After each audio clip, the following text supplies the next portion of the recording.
of the National Football League, the American Football Conference. Today from Memorial Stadium, it's the San Diego Chargers versus the Baltimore Colts. Continue to fall all afternoon long, and we are set to go as Mike Wood is awaiting the referee's whistle. Back deep to receive for the Chargers is James Brooks, and this one's carrying out of the end zone.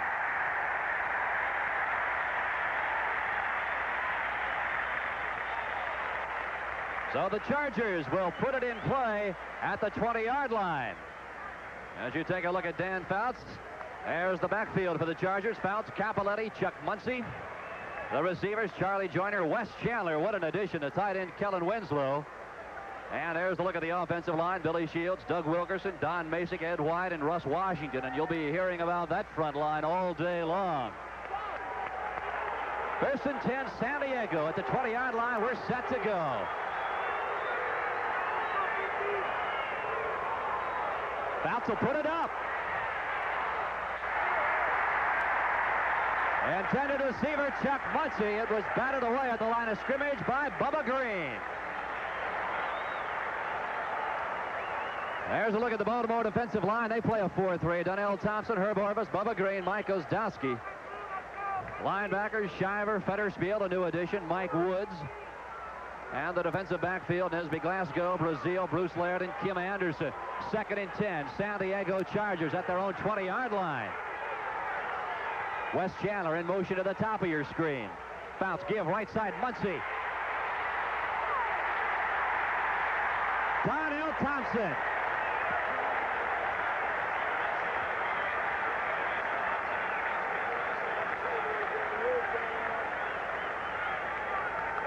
Gene Washington working with me this afternoon. And Gene, it looks like this Baltimore Colt defensive unit is fired up today.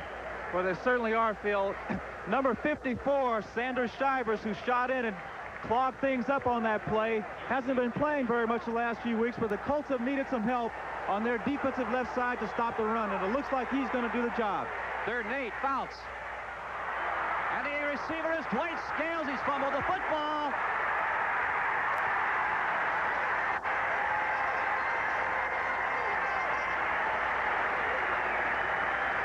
Nesby Glasgow has recovered at the 50-yard line, and it is Baltimore's football. Bill, what happened in that situation? The Colts have decided that they wanted to put some pressure on Fouts. You'll see the middle linebacker shoot up through there on the blitz, but Fouts gets the ball away. He hits Scales right in the hands, but he can't hold on to the football. He's wide open. If he catches this football, he runs for a touchdown. There's nobody between him and the goal line. Nesby Glasgow, the man on the spot, picks it up, number 25. First and 10, Baltimore. Play action, Burt Jones. And his intended receiver was number 80, Ray Butler, and he simply overthrew him. Take a look at the Baltimore offensive alignment today as you look at Burt Jones. He'll quarterback this unit. Curtis Dickey, Randy McMillan. Oh, what a group of running backs. Wide receivers, Roger Carr, Ray Butler. The tight end is Reese McCall. And there's a look at the offensive line. Wade Griffin, Robert Pratt, Donaldson, Huff, and Jeff Hart. Second and 10, Colts, ball at the 50-yard line. No score, opening moments of this ball game. 14 minutes to play in the first quarter. Give Curtis Dickey left side.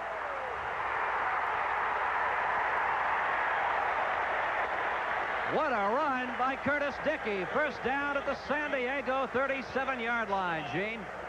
Well, Curtis Dickey utilizing a tremendous speed he has. He runs a 4.240, and you can see when he gets outside and he's getting a good block from his guard, number 62, Ken Huff, he turns that corner, and he can really turn on the speed.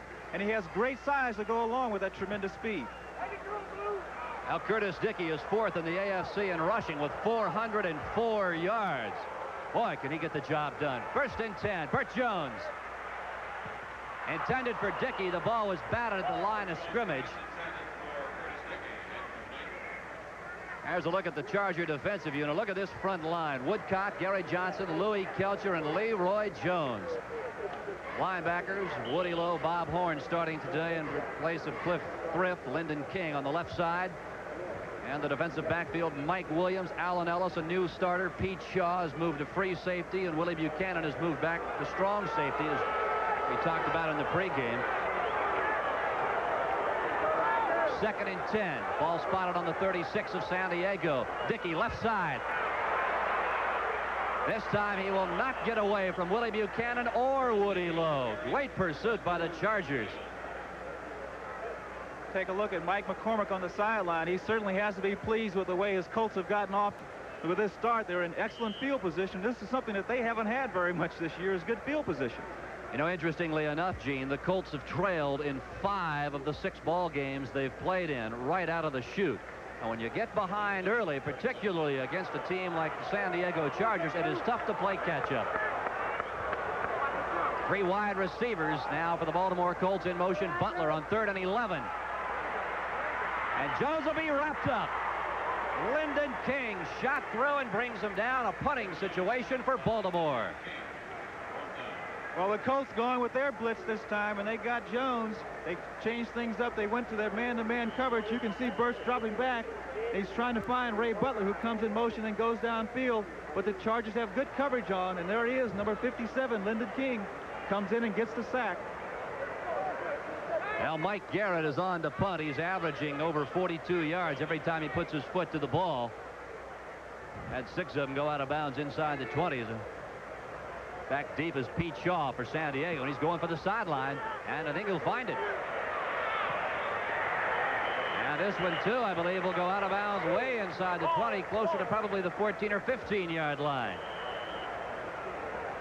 So the Chargers will start this drive from their own 15 with 12:05 to play in the first period. San Diego nothing, Baltimore nothing.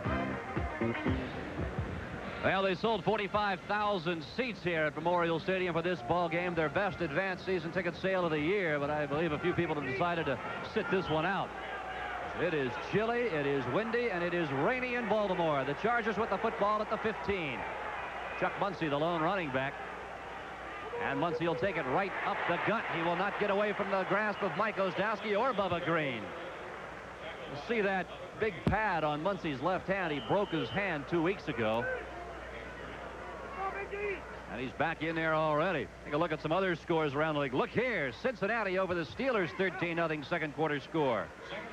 Houston and New England tied 7-all up at Foxborough. 2nd down 7, ball on the 18. Kellen Winslow in motion, play action, Fouts. An out pass to number 85. That is Eric Severs, and he cannot hold on to the football. The Chargers with a 2 tight end formation. Phil, Kellen Winslow was wide open going down the field. I'm sure he's going to come back to the huddle and say, Dan, if we get in this situation again, you can find me because I'm wide open. There you take a look at Don Coryell. Strength coach Phil Tyne. Another score, Buffalo over the New York Jets, 7-6 at halftime. 3 wide receivers, San Diego 3rd and 7. Fouts, crossing pattern, and it is almost picked off. Kim Anderson had his hands on the football. The intended receiver was Dwight Scales. And again, the Chargers faced with a punting situation, Gene.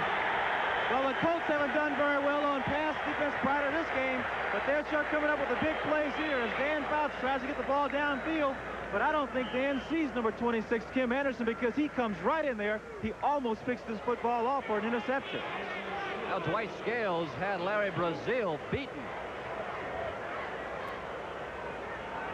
George Roberts set to kick it away for San Diego. He's averaging over 41 yards a kick. Dave Shula, Kim Anderson back to await the kick. It's a spiral, and it's a good one. Shula will take it at the 40. And he'll gain about 4 yards on the return. Hank Bauer is right there, as is, yes, it is Hank Bauer. So the Baltimore Colts will have the football for the 2nd time in this ball game. I'll be back with more first quarter action in just a moment. He's had a lot of success against number 48, Alan Ellis, who's just joined this ball club, and I'm sure that he's going to try to get Roger Carr to see how fast Alan Ellis still is. Jones a little out pattern, and he's got Butler, and Butler will try and get out of bounds. He coughs up the football. The officials blew it dead, and they will retain the ball. Alan Ellis, the man we just spoke of, in on the stop right there. As we take a look at a few other scores around the National Football League today, some big games. Cleveland over New Orleans, 10-7, second quarter score. Philadelphia over Minnesota. That should be a great game as this one wears on. 9-7, second period. It is Green Bay over San Francisco, 3-0. Here at Memorial Stadium in Baltimore, 10:41 to play in the first period. No score. 2nd and 6. Burt Jones will put it up and a flag goes down. Crossing pattern, Dickey. And the man there was number 55, Bob Horn, the middle linebacker. Phil, I think it's going to be encroachment against San Diego. Someone in the defensive line, I think, got a little anxious. I think it's Big Hands Johnson. Now we'll take a look at it again. I think you're right, Gene. It is Gary Johnson. There he is. You can see it. That's a nice shot. Tries to hold, he tries to freeze like Mother May I. I'll tell you. Doesn't quite work out. When you're 6'3" and you're packing 252 pounds, it's tough to stop anything once you get going. 2nd down, 7. Let's listen. Offside, right defensive tackle. 2nd down. So that moves it now. 2nd down and about 1.5 yards. They'll call it 2 yards to go. The ball now at the San Diego 48-yard line. Ray Butler comes to the bottom of your screen. Roger Carr in the slot. Give left side. It is number 32, the rookie out of Pittsburgh, Randy McMillan. And he picks up the 1st down at the Charger 45-yard line before Willie Buchanan comes up from his strong safety position to bring him down. As we take a look at Randy McMillan as he heads back to the huddle, he has done a terrific job since he's come to the Colts. They say that he's the first real fullback that they've had in a long time. Not only does he have the power, but he also has the speed. Once he gets through that line of scrimmage or goes around the outside on a sweep, he has the speed to go all the way. Roger Carr to the top of your screen. Ray Butler to the bottom on 1st and 10. Burt Jones to throw it. Butler. And he is chased out of bounds, but not before he gets a 1st down at the Charger 29-yard line. Willie Buchanan takes him out of bounds. Well, Ray Butler, the receiver, excellent receiver who's come out of Southern California, goes down and he gets the defender caught in that dirt, and you'll see him make the slip there. The defender slips. That's Alan Ellis, number 48, who slips, and he comes up, and Butler eludes him and gets an extra couple of yards out of that. It is 1st and 10. Colts the ball at the 29-yard line of San Diego. No score, 9:52 to play, first period. Carr. No, the officials say he was out of bounds. And it was a good call. Gene, you wonder why the Baltimore folks here at Memorial Stadium have not covered this baseball infield yet. Well, that's a difficult thing to say. It certainly does not help your offensive people. So we take a look as Carr goes over and catches his football, but the official decides that there you can see on the replay when he catches the ball, the first thing it really hits is his shoulder, which is out of bounds. But that dirt infield does not help your offensive people very much. Some people say it forces the defense to slip, but it also causes your offensive people, particularly your receivers, to have a lot of footing problems. 2nd and 10. Burt Jones. He's going to go for it over the middle.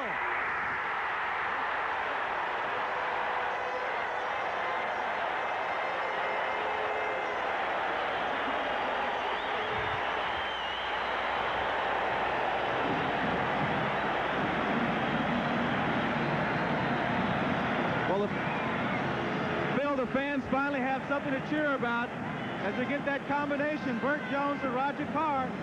Carr comes across the middle. He has his man beat, uses his speed, makes a great reception, beats number 29, Mike Williams. But the thing that interests me is that there was no free safety help. Where was the free safety? Well, Pete Shaw is the free safety today. He's used to playing the strong side, and I was going to talk about that in a few minutes, what possible problems that could create, and we saw one of them. Mike Wood tries to make it 7-0, and he does it. So the Baltimore Colts had drawn first blood for only the 2nd time in 1981. It is 7-0 Baltimore. We'll be back in just a moment. Stone and Gene Washington as Mike Wood is set to kick it away. Mike Wood came to Baltimore just a few weeks before the season opener. He's from the San Diego Chargers. And he said earlier this week he would love to beat his former teammates. Back to receive it is James Brooks. And he'll field it about 5 yards deep. And Pete Shaw goes back there and says, sit down, Jimmy. Let's take it at the 20. It's all down to one game now between the Dodgers and the Expos for the National League flag. You'll see the battle for the championship following today's game right here on NBC, the home of great baseball. those first two kickoffs are any indication how fired up Mike Wood is, he is really fired up because he just boomed it. He has got probably the strongest leg in all of football. He's incredible. San Diego with the football now. 9:35 to play in the first quarter. Fouts will put it up. Flares it out near side. James Brooks. And he is hammered. Nesby Glasgow and Joe Fetterspiel combined on the stop. Well, Phil, a lot of times in a situation like this, a quarterback will drop back, look downfield. If he doesn't have anything, he'll drop the ball off. But in this situation, it was planned to go to number 21, James Brooks, all along because you had the guard, number 63, Doug Wilkerson, out there in front. Second down, a yard to go. The Chargers with three wide receivers in there, Chandler, Scales, and Joyner. Kellen Winslow in motion to the top of your screen. Give Chuck Muncie fighting for the first down, and he's got it. Mike Woods in on the stop. You should distinguish Mike Wood, the kicker, from Mike Woods, the right side linebacker. There's a big difference there. Phil, we mentioned earlier about the fact that the Colts have had some problems stopping the run. They brought in number 50, Joe Fetterspiel, who they acquired from the Saints. They put in the middle linebacker spot, and he led the team last week in tackles. Those are the kind of additions you want to make. First and 10. Play action. Fouts. Over the middle. Chandler. Larry Brazil hammers him to the ground at the midfield stripe. Wes Chandler, some of the same kind of similarities, Gene, that a guy by the name of John Jefferson had when he played for the Chargers. Kind of a very... They're very smooth. Both of them are very smooth, very Exactly. gliding types of runners. They have excellent athletic ability. They don't have a lot of height, but they can jump. Tremendous strength in their legs, so they can go up for the football, as Chandler did on that play. Chandler only 5'11". He's in motion again. Bounce, pitch, right side. Chuck Muncie. And he picks up about 4 yards before Sanders Shiver comes in on the stop. As we take a look at this replay, Chuck Muncie's going around his right side, and you'll see number 54 come up again. Sanders Shiver along with number 50, Joe Fetterspiel, to put the stop on Muncie. And this is where this club has been hurt. On their defensive left, they've given up lots of yardage on their defensive left side, and they've made some changes to try to stop that. Second and 7. Quick pass. Muncie, left side. And he is hammered down. Great pursuit by Larry Brazil. I'll tell you, this is a tremendous defensive secondary compared to what you and I have seen earlier this year from the Baltimore Colts, Gene. That's for sure, and they're swarming today, Phil. Everybody's getting over on the tackle. That time you had Ed Smith, Fetterspiel, and Woods over on that tackle. And one of the things that the Colts are doing is that they're playing more zone defense. And when you play a double zone and your cornerbacks come up, they're already in position in case you get a little quick screen out there. So they're going to be in good position to make a tackle. The Chargers, 3rd and 7. 3 wide receivers. Muncie the lone setback. Fouts will put it in the air. Muncie. Chuck Muncie runs it for a first down, and the man who sprung him was number 62. That is Don Masick, the center. He pulled one around the right side and cleared it out. Muncie goes for the first down at the Baltimore 38. Well, they caught the Colts that time in their zone defense, and number 37, the nickelback Reggie Pinckney, came in to make the stop, but not before Muncie was able to pick up the first down. And as you mentioned, catching that little swing pass and getting his guards out in front, and that's all he needed. When Muncie gets out in that open field with the size he has, he's going to run over some people. Bounce, double pump. Joyner.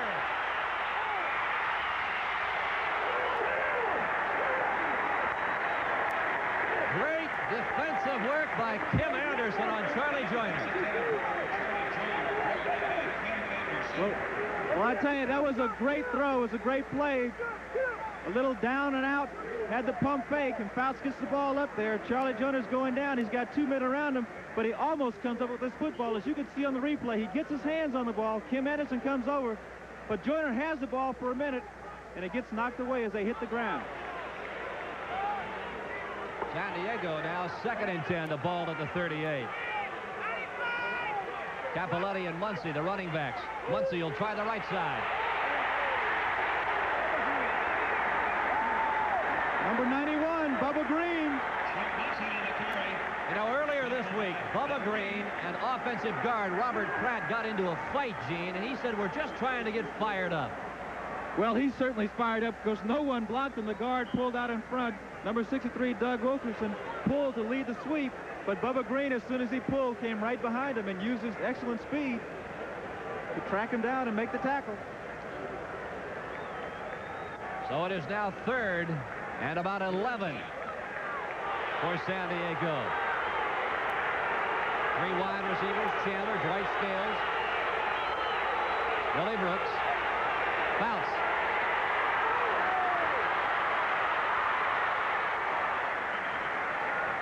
That is unquestionably Dan Fouts' longest run of the year, maybe of his career. That's something you just don't see if you're a San Diego Charger fan.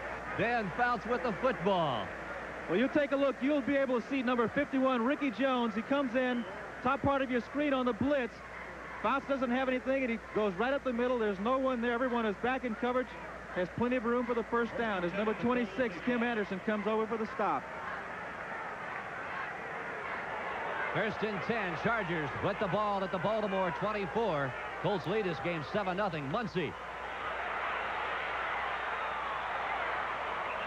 And he is finally tackled by Nesby Glasgow, the 5'11", third-year man out of Washington.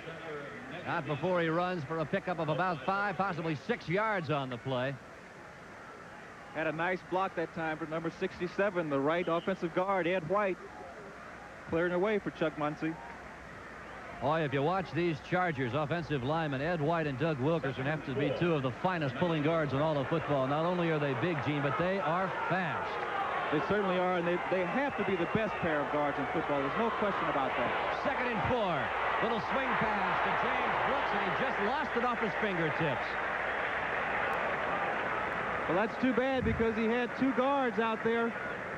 Number 63, Doug Wilkerson, was out in front. Had he caught that football, he would have had some good running room. There you take a look at the Charger Brain Trust. Don Coryell, Ernell Durden, Marv Braden. Oh, the Chargers, 3rd and 4 now. Baltimore sends 6 defensive backs in. They do not play what is commonly called the nickel defense. They bring in what they call the dime with 6 defensive backs. Charlie Joyner is now in for San Diego, along with Wes Chandler and Dwight Scales. Flags fly, got to be offsides Baltimore. Kellen Winslow. And he has the ball at the 4-yard line before Reggie Pinckney brings him down.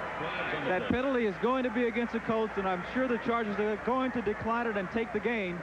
Winslow almost got in for the touchdown. Fouts knew that he had a free down, so go ahead and throw the football. And if you get something good, you keep it. If you get something you don't want, then take the penalty.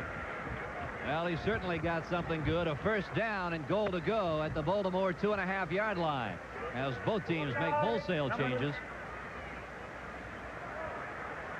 There you see it. Offside penalty decline. San Diego will take the play. Capoletti and Muncie are in the ball game. 2 tight ends are Pete Holohan and Kellen Winslow. Cappy. He'll go not very far. Number 88, Herb Orvis, brings him down. He'll be lucky to get back to the line of scrimmage.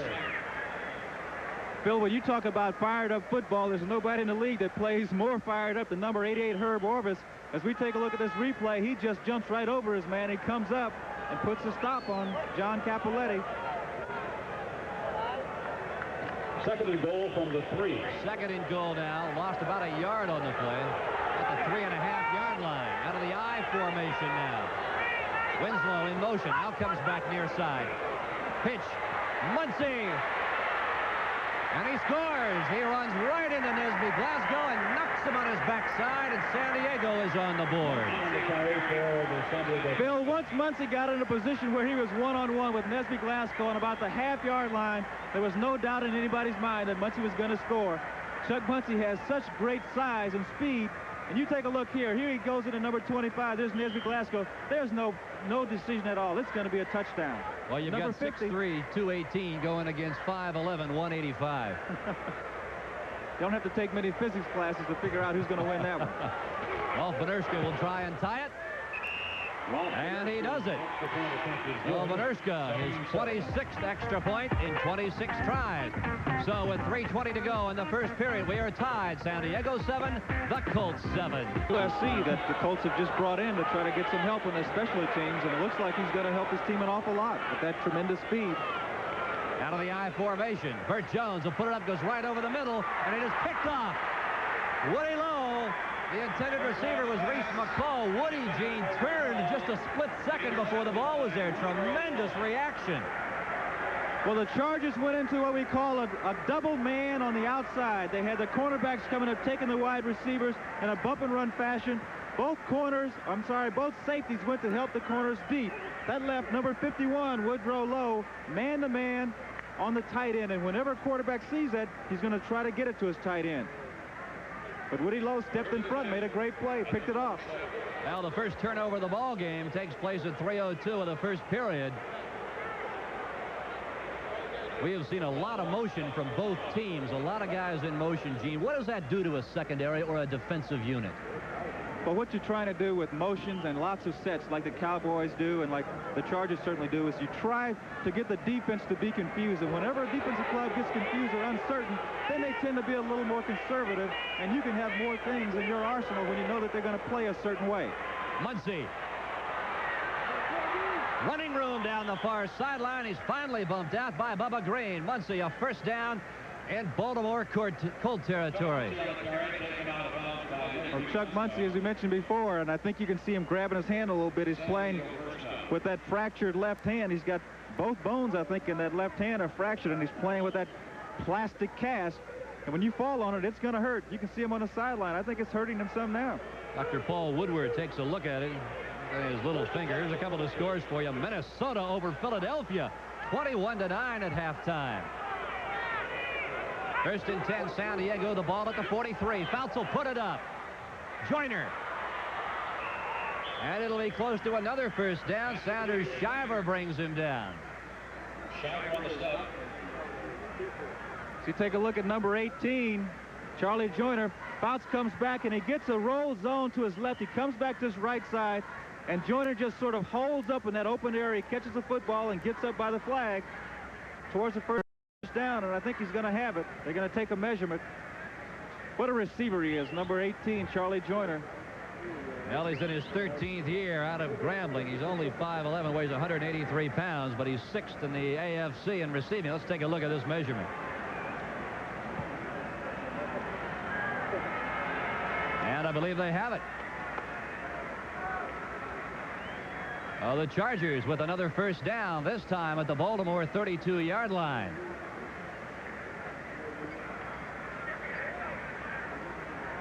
Phil, you were talking a little bit before about the motion in different sets. When you use a lot of motion in different sets, if a defensive team is playing man-to-man defense, it's more effective than if they're playing a zone. The Colts, I think, are going to play more zone defense. Therefore, the motion may not have as much effect as it normally would. Charlie Joyner, another super catch. Nesby Glasgow really popped him. The officials, though, blew it dead, and I think it was a correct call. Well, as soon as the offensive man hits the ground with the football, the official usually blows the play dead. Fouts gets back, and he finds Joyner over the middle. He gets the football to him, and I think you'll see that Joyner actually is on the ground before the ball pops loose. There, he's down. He's down. Now if the ball goes, the ball is dead at that point. 2nd and 2. Ball, 24-yard line of Baltimore. James Brooks, right side. And a stutter step this time does not fool Bubba Green or Bruce Laird. Brooks carried. Bruce Laird. Well, the Colts had some problems before, but they seem to be doing an outstanding job on shutting that run down today. So we take a look at number 40, Bruce Laird, a real veteran ball player. Just an outstanding player who gives an all-pro performance year in and year out. Excellent strong safety. Now, we talked to him in the pregame, and he said, really, it's been lack of execution and inconsistency that has hurt the Baltimore Colts. Certainly, the offensive talent is already there. Capoletti joins Brooks in the backfield. Play action, Fouts to Holohan. He's got it, and he's down at the Colts 10-yard line. It is Kim Anderson on the stop. It'll be 1st and goal, San Diego. Well, Fouts did just a super job because he made that little play-action fake, and he sees his man open, and he gets rid of that football as soon as possible. And you can see it's not a pretty spiral, but it's right on target. It looked like a duck going out there, but it hit him right in the hands. Well, like they say, they don't measure you by how pretty you throw them, just how many you get there. First and goal, San Diego. 35 seconds to play in the opening period. We are tied at 7-all. Give James Brooks right side. Bruce Laird held him up long enough for Sanders Shiver to come in and shove him out of bounds. Well, that's a name and number we're going to see a lot of today. Number 40, Bruce Laird. Terrific strong safety, and he got up there in a hurry. Got a lot of help from 54, Sanders Shiver, who's making his first start today in a long time. Now, this is a young Baltimore Colt ball club. There have been a lot of problems here this year. And we'll talk about those problems in the second period because we are at the end of period number 1. And we'll be back with the score tied. San Diego 7, Baltimore 7. At the Baltimore Colt 12-yard line as we're set to begin quarter number 2. Dan Fouts trots back onto the field. Chargers throwing for an average of 295 yards a game. That's second best in the National Football League behind the Minnesota Vikings, the team that beat San Diego last Sunday. In the last seconds of that ball game in San Diego. Second down, goal to go at the 12. Fouts. Capoletti. Touchdown, San Diego.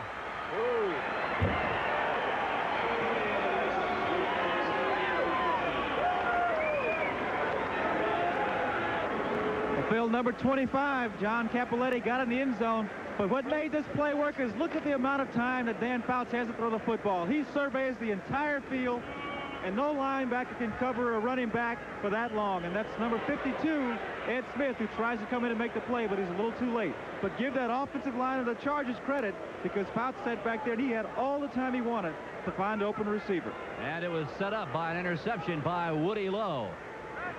Rolf Benerschke will try and make it 14-7, and it's blocked.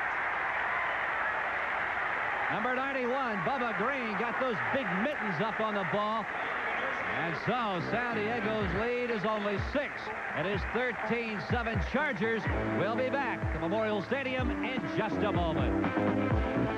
If you want a machine that really moves you, the 81 Cobra, Datsun 280ZX, Porsche 924, and Trans Am are the ones to beat. And here's a machine that does. Dodge Charger 2.2. Charger leaves them all behind in mileage and acceleration. 0 to 50 in 6.6 seconds. Dodge Charger 2.2, under $7,300. America's driving machine. Get $300 to $1,000 cash on select new Dodge cars and trucks. See participating dealers for complete details. Now there's a place where they have their own authorized mechanics, quality parts and service, and prices you can afford. Now there's K-Care, found only at Kmart. Noisy muffler? We've got the answer, the Arrestor Plus. It's large, quiet, requires no adapters, and it's warranted for as long as you own your American-made car. Now it's sale priced at just $17.97. Need a muffler? Get the Arrestor Plus. Sure quiets things down. Get K-Care, only at Kmart. The Colts battle the Browns. We take a look at this replay. That ball is being kicked out of that dirt, and you can see it coming up. And number 99, Donnell Thompson, gets the block. Look at that, Bill. That's where that football came out of. Looks like my golf game. 13-7 San Diego as Rolf Benerschke is set to kick it away, and he boosts it to the near side. It'll be taken right at the goal line by number 31, Zachary Dixon. He advances it out to the 15-yard line before Hank Bauer hammers him down, and Irvin Phillips. Now you take a look at the San Diego Chargers scoring drive. Took them only 3 minutes to go 55 yards, 7 plays, a 12-yard pass. Fouts to Capoletti. It was only John's 3rd touchdown of the year. Set up by a Woody Lowe interception. So the Colts, like they have so many times here in 1981, they drop behind. Bert Jones tries to bring him back. Scrambling. And he's going to be sacked. He's down in the end zone. The official will spot it at about the 1-yard line. Jim Webb, who was in for Louis Kelcher. Kelcher out with a hamstring, brought him down. Phil, the fans are booing about that, but what happened is that Burt Jones was trying to find some place to go.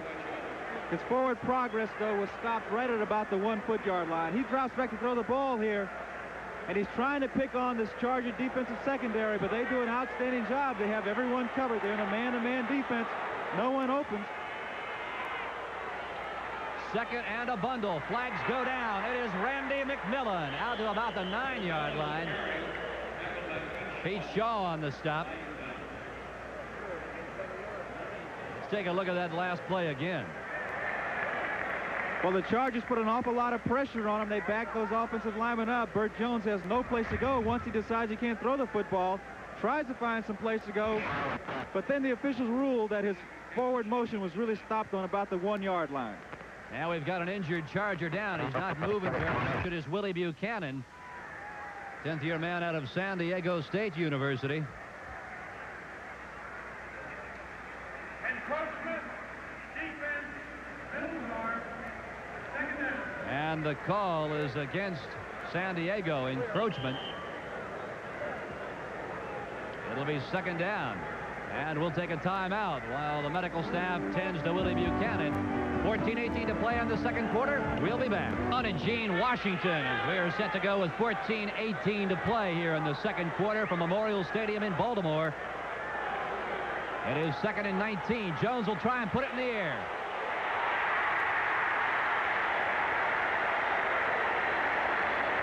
It is his tight end, Reese McCall, a first down at the San Diego 30-yard line. I should say the Baltimore 30-yard line.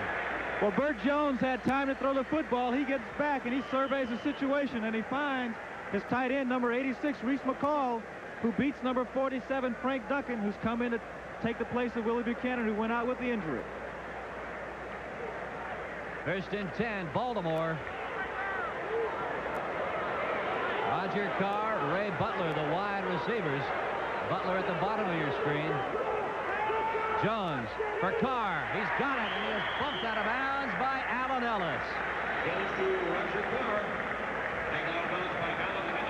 Well, again, they're picking on Allen Ellis, as did Minnesota. The week before, we take a look at this defensive line. There have been some changes. Number 61, Jimmy Webb, has come in place of Louis Kelcher. Jimmy Webb played with me out in San Francisco. He's a good player. Gary Johnson, I think, is also out. He just checked back into the ballgame. He went out. Johnson has a neck injury, and he has just gone back in. We're not sure how much Gary will play today. Another first down for the Colts. Pitch near side. Dickey. Flag goes down. And Dickey is out for a pickup of about 5 yards on the play before he is wrestled down by Mike Williams. Curtis Dickey is a kind of running back coaches dream of, Gene. He's 6 foot, 201 pounds. Excellent, excellent speed. We saw him in the season opener up in New England. He just had a tremendous ball game. Illegal motion, number 69, offense. First down. Well, they caught Wade Griffin, the left tackle for the Colts, trying to get a head start. But I agree with you, Phil. When you have a guy in the offensive backfield as fast as Dickey is, not only is he a threat running the football, but when he comes out of that backfield as a receiver, he's a tremendous threat also. First and 15, Burt Jones. Swing pass, McMillan. Great pursuit by San Diego. Woody Lowe and Ray Preston, the outside linebackers, come up and hammer him down. And I don't think he even got back to the line of scrimmage, Gene. Well, you can see on this replay, it's a planned screen, a quick screen all the way. Both guards are out in front, number 61, Robert Pratt, and 62, Ken Huff. But as you said, number 51, Woody Lowe, comes up and makes the stop. Lowe has such great pursuit. He's all over that football field. Doesn't have a lot of height nor a lot of weight, but he's quick and he delivers a blow when he gets there. Just an outstanding player for the last several years for the Chargers. It is now second down and 16. The ball on the 34. Jones unloads across the middle. Reese McCall, and a flag goes down. And number 47, Frank Duncan, is waving, saying it was offensive interference, pushing off. Let's take a listen here. I don't think so. They're going to discuss it. I think that Allen Ellis is going to be guilty of holding Reese McCall. McCall came across the middle, had him beat. Holding, offense, 68.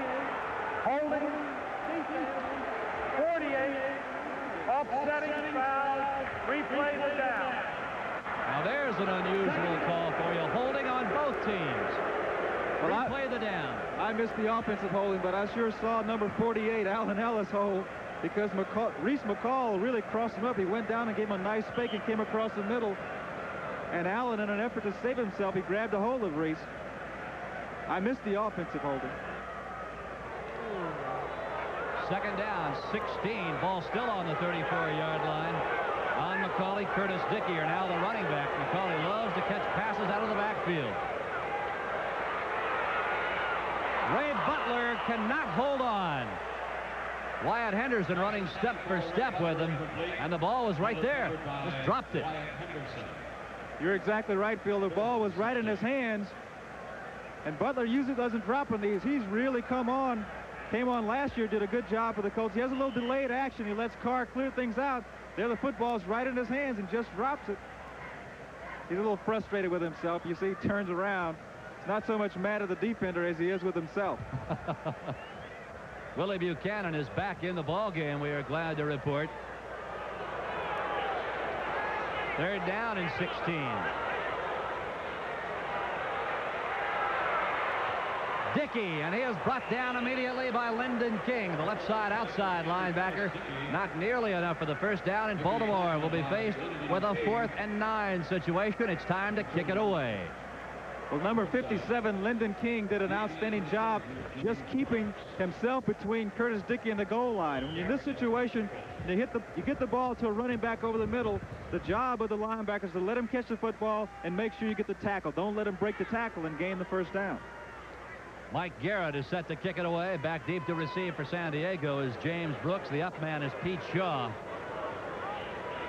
11:05 to play in the second quarter. San Diego leads at 13-7. Brooks with a fair catch. He's got it, and San Diego will start from the 22-yard line. So it has been a good one here at Memorial Stadium. 11 minutes even to play before we reach halftime. San Diego 13, the Colts 7. The rain appears to be holding off. Let's just hope it will continue to do so. San Diego, 3 wide receivers. Kellen Winslow, the tight end, comes wide to the bottom of your screen. Fouts wants to put it in the air again. Throws the underneath man. It is Eric Severs, and he's got the ball and is taken out of bounds by number 54, Sanders Shiver. Interestingly enough, Gene, the Baltimore Colts are now playing a 3-4, and we'll talk about it after we tell you next Sunday. Don't forget to join host Brian Gumbel for NFL 81. All the highlight scores and late-breaking news from all the games. Then an NFL doubleheader featuring a clash between the Denver Broncos and the Buffalo Bills. And the rematch of Super Bowl 6, the Dolphins and the Cowboys. Check your local listings for the game in your area next Sunday on NFL 81. 2nd and 5. Fouts, play action draw up the middle. James Brooks, he's got 3 yards. James Brooks carried. Ed Smith on the stop. Ed Smith moved from his middle linebacker spot today to the left outside linebackers. Does that cause problems, Gene, or is one linebacker spot just like any other? Well, I always thought they were all just alike except for a guy like Dick Butkus, but it really does have an effect when you go from one side to another because you get so accustomed to going off, making a push off of one foot. But Phil, you mentioned before they've gone to a 3-4, which is something they haven't done all season long. 3rd and 2. Ball at the 29. Fouts wants to put it up. He's got a man. It is James Brooks again out of the backfield, and he's got it as he was falling down. A first down at the 36-yard line. Well, San Diego is so impressive with all of the people that they're able to incorporate into their passing system. They have so many guys coming at you, it's hard to figure out who's who. Even when we're up here at the 50-yard line, Phil, it's very difficult to realize who's in the game, who they're going to throw the football to. Everybody's in the passing situation. Now you hit it right on the nose. Virtually everybody on the football field can catch a pass for the Chargers, and you have to be that way to play for Coryell. 1st and 10. Fouts. And it is intended, I believe, for Charlie Joyner, and he is hit instantaneously by Nesby Glasgow. Take a look at some other scores around the league today. Cincinnati, look at this. Wow. Do you believe it? The Bengals over the Steelers 20-0 in the 3rd quarter.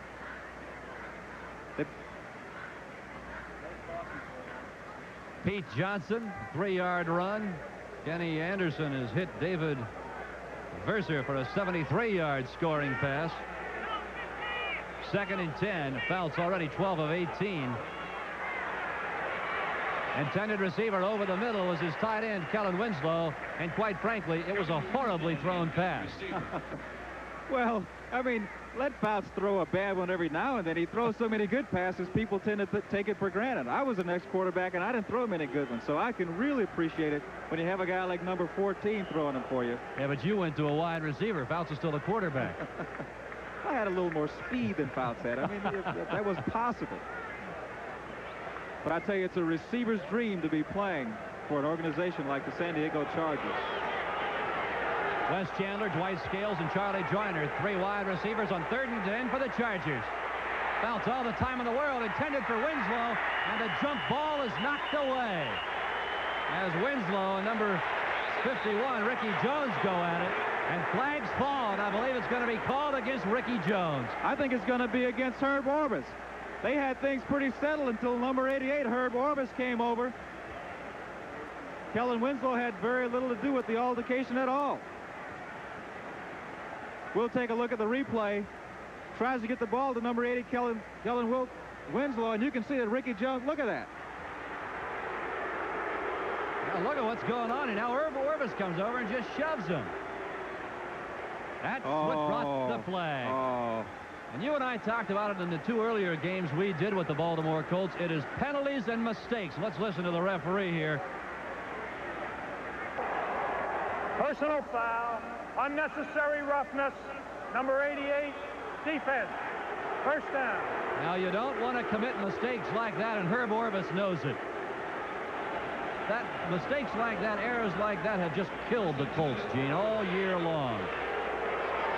Well, they certainly have, but Dan Fouts will take advantage of this situation. If he can get you down, he's going to step on you, and they're going for it now. Wes Chandler on a post. And it is just overthrown. The man back there running step for step was Larry Brazil. Phil, as I said before, when Dan Fouts gets you down, he's going to try to step on you, and he goes for all the marbles here as he tries to get the football in the end zone to Wes Chandler. And Chandler has his man, number 47, Larry Brazil, beat. If that ball stays a little to the inside, it's going to be 6 points. And Larry Brazil has good speed, but he can't stay up with Wes Chandler, who has outstanding speed. Well, it is now 2nd and 10. The ball spotted right on the midfield stripe. 9:24 to play here in the first half. Charlie Joyner splits wide left. Wes Chandler is wide right. Kellen still on his feet. Bruce Laird had a shot at him. He could not bring him down. Sanders Shiver finally does, but not before Kellen Winslow picks up about 8 yards on the play.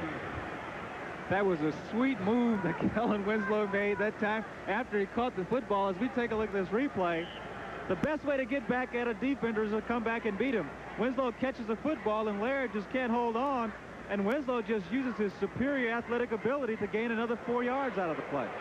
Almost looked like a matador there. He's a very graceful tight end. Winslow in motion now. Pitch far side. Brooks. Running room. And little James Brooks runs it for a 1st down inside the Baltimore 30-yard line. Well, when you said little, he's only about 5'9", but he's a very tough runner. He runs up in there with a lot of authority for a guy his size, but give credit to the left side of that offensive line of the Chargers. Doug Wilkerson over there leading the way. And that offensive line does such a super job. But the offensive line throughout the league, they do not get credit for the outstanding job that they do. And you can't have a good football team if you don't have a good line, and that's where all the action starts. That's the point of attack, the offensive line. 1st and 10. Brooks tries the left side, and he's got a few. He's inside the Baltimore 25-yard line. Mike Woods brings him down. As you look at James Brooks, boy, what a great surprise he has been for San Diego. Drafted primarily as a kickoff and punt return specialist, and he's done a great job there. But he has also been effective running out of the backfield. Well, you need some speed in that backfield. Chuck Muncie gives you both size and speed. You know, but you can't count on one guy all the time. You need someone to take up the slack, and that's what James Brooks has been able to do. 2nd and 6. Fouts under pressure. He throws for Joyner. What a catch, Charlie Joyner.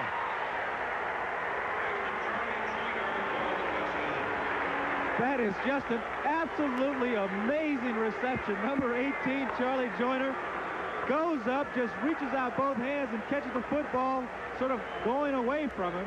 Tremendous effort. And Fouts did a great job eluding the rush to get the football away. Well, Mike Woods almost had Dan Fouts, and the guy we spoke of, James Brooks, pushed Mike Woods about 4 or 5 yards out of the way. Tremendous block by James Brooks to make that touchdown pass to Joyner possible. Ralph Benershka comes on. We're trying to make it 20-7. This time he punches it home. So San Diego, with 7 minutes 30 seconds to play in the second quarter, has gone ahead of the Baltimore Colts 20-7. We'll be back in just a moment. As Ralph Benershka puts his foot to the ball, and it is fumbled right there by Kevin Williams. He's got it now, and he's out to about the 18-19 yard line before Pete Holohan trips him up. On the return. There you take a look at the San Diego Chargers scoring drive. 11 plays, 78 yards, culminated a 23-yard scoring pass to Charlie Joyner. Fouts, listen to this. 14 of 23 already for 168 yards. And we've still got 7 minutes, 21 seconds to play in the second quarter. 2 touchdowns today. One to Capoletti, that one to Charlie Joyner. First and 10 at the 19. First and 10, Baltimore. Bert Jones right over the middle to Randy McMillan. And he's out across the 30.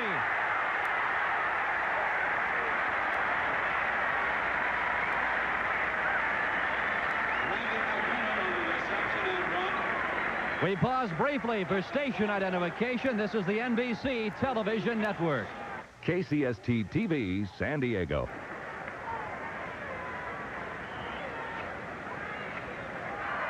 There you take a look at the score here. It is San Diego 20, Baltimore 7. The Colts drew first blood. And since that time, Gene, it has been all Chargers. Well, they're certainly a very confident football team, and I guess they've always been that way on offense. They've made some changes on defense today, and they seem to be having an effect. Bert Jones to Ray Butler. He tries to turn it back outside, but Allen Ellis was not to be fooled. He was beaten badly last week by the Minnesota Vikings, and he is playing very, very well thus far today. Well, I played against Ellis when he was with the Chicago Bears and I was with the 49ers, and he had tremendous speed and quickness. He's since had knee surgery. I think it's slowed him down a little bit, but he's still a veteran ball player, has lots of experience. He's going to make the action take place in front of him. He's only been here for about a week and a half, and he can't understand the system completely yet. So he's at a little disadvantage. First and 10, Colts. Jones is going for it to Butler.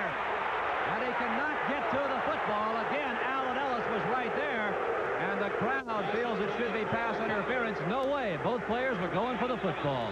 You're exactly right. The defensive man has as much a right to the football as the offensive man. And you can see that number 48, Ellis, is looking for the football. And Ray Butler, if anything goes wrong, Butler runs into Ellis. So if there's going to be a flag, the flag has to be against number 80, Ray Butler. Oh, it is now 2nd and 10 for the Colts. The ball spotted at the San Diego 45-yard line.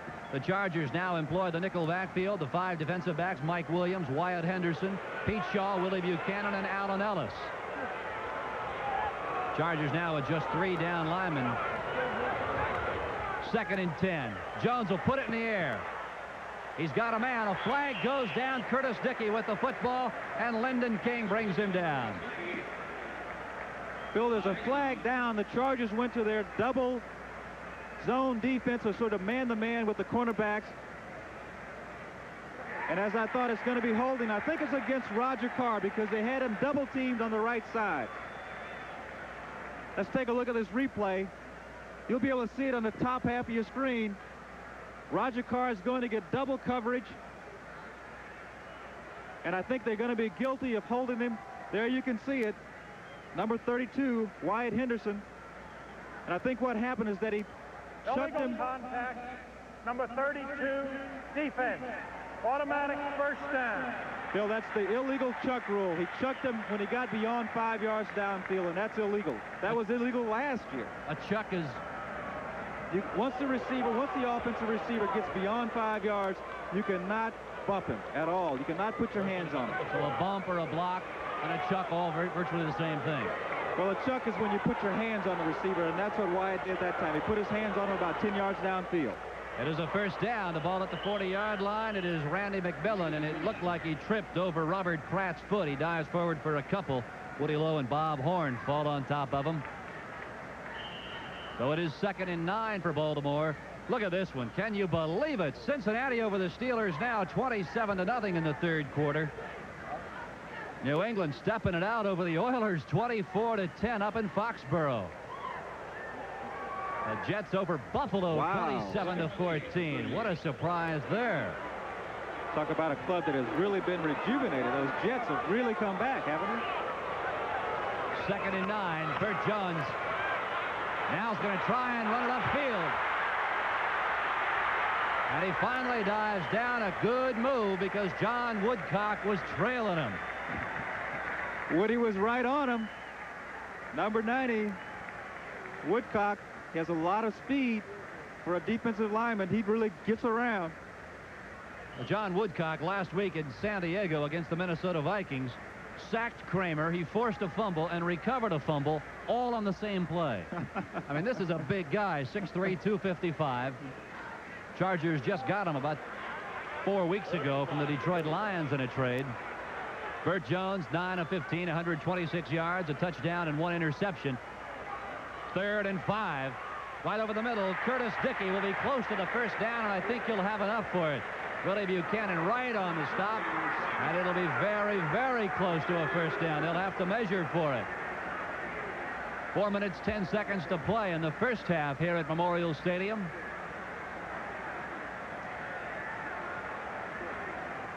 New Orleans over the Cleveland Browns. What's going on today? 17-10 in the third quarter. George Rogers, a 79-yard run in that one. Minnesota over Pittsburgh, was it 29? Over Philadelphia, I'm sorry. 21-9. Look at that one. Kramer, a couple of touchdown passes. A 50-yarder to Sammy White, another one to Bob Brewer. A 1-yard pass. In fact, Kramer has 3 touchdown passes. San Francisco over Green Bay, 10-3. We'll have all the scores for you. Some highlights at halftime. 3 minutes, 57 seconds to play in the first half. It is 1st and 10, Baltimore at the San Diego 30. Roger Carr. And it is picked off by Mike Williams. What an interception for San Diego. Bert Jones picks himself up off the grass here. He can't believe it. Well, Bert Jones wishes he had that football back because there's no way he should have thrown it. His man was not over at any time. So San Diego will have the football. They already have the lead. We'll be back in just a moment. Well, the Chargers have the football at their own 20-yard line following that interception by Mike Williams, San Diego's second interception of the day. Woody Lowe got one earlier. It led to a touchdown by the Chargers. And now with 3:48 to play, you can bet San Diego will try and put another one on the board. First man through, John Cappelletti. And he breaks into the Baltimore Colts defensive secondary. Pickup of about 9 yards on the play. So let's take a look at that interception. Bert Jones is going back, and he's getting pressure, and he's going to throw this football. He makes the pump fake to Carr on the inside. He throws his ball, and look, he's falling away, and there's absolutely no chance because it's double coverage over there. Look, no chance at all. Pete Shaw is there along with Mike Williams, who comes up with the interception. 2nd down and 1. James Brooks goes for the first down, and he's finally hit out of bounds at the 35-yard line. Ed Smith is there to take him out.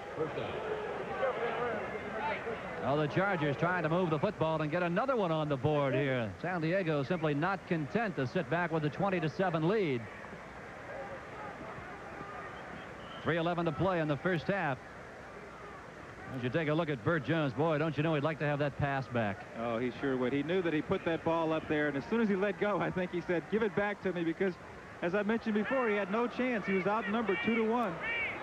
Kellen Winslow in motion, now heads up to the top. Fouts on 1st and 10. Over the middle, Joyner. And he's got another first down. Ed Smith there combining with Larry Brazil to bring him down, but not before the Chargers have another first down at the 47. Phil, I could see that one all the way from up here in the booth, because you had number 18, Charlie Joyner, working against the linebacker, number 52, Ed Smith, who's probably the least effective linebacker on the Colts against the pass. There's no way that Ed Smith is going to cover a wide receiver. Capoletti and James Brooks, the running backs, out of the eye on 1st and 10. Give Capoletti. And he goes for about 3 yards before he's knocked down at the midfield stripe. 230, 229, 228. Unless somebody calls a timeout, that will certainly be the last play before the 2-minute warning here in the first half. Phil, do you sometimes get the feeling that San Diego runs the ball just so they can rest to put it in the air?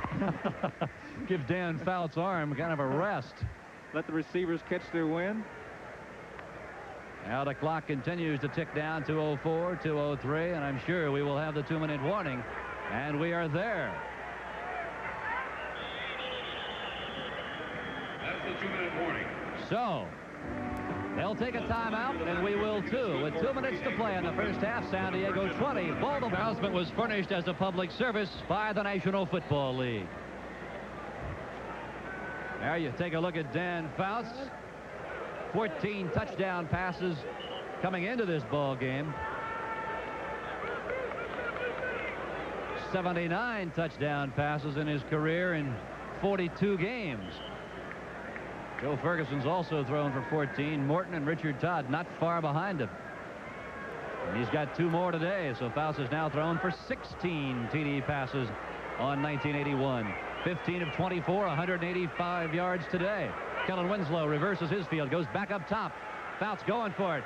He's got Wes Chandler, and he cannot hold on at the Baltimore 35. That'll stop the clock with 1:55 to play.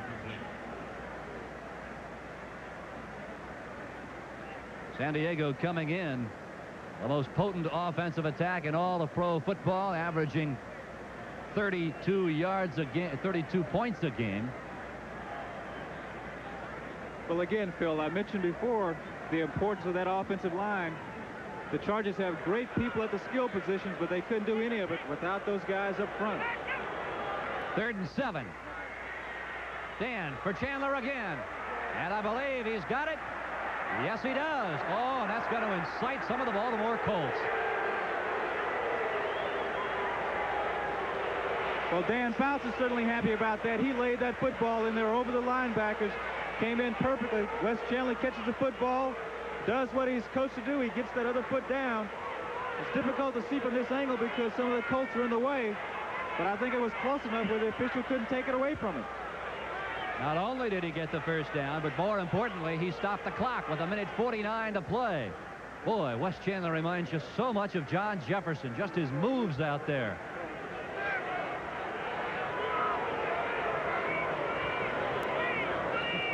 First and 10, ball at the 31. Fouts. Near side, Joyner. And he cannot get to the football. Sanders Shiver is there to front him and did a very, very effective job. Number 54, Sanders Shivers, got a little lucky that time because he didn't see the football coming. Joyner tried to come back, and he almost caught the football. We may get a shot of a replay here. You'll see that Sanders never sees a football. Joyner tries to come back over his back and catch it, but unfortunately Shivers is just sort of running along with him, and Joyner can't come up with the catch. 1:44 to play in the first half. Joyner goes wide to the left. Wes Chandler split out wide left. There seems to be confusion with the Chargers as Eric Seaver, a tight end, didn't quite know what was going on. He called the timeout. Fouts 16 for 27, 200 yards.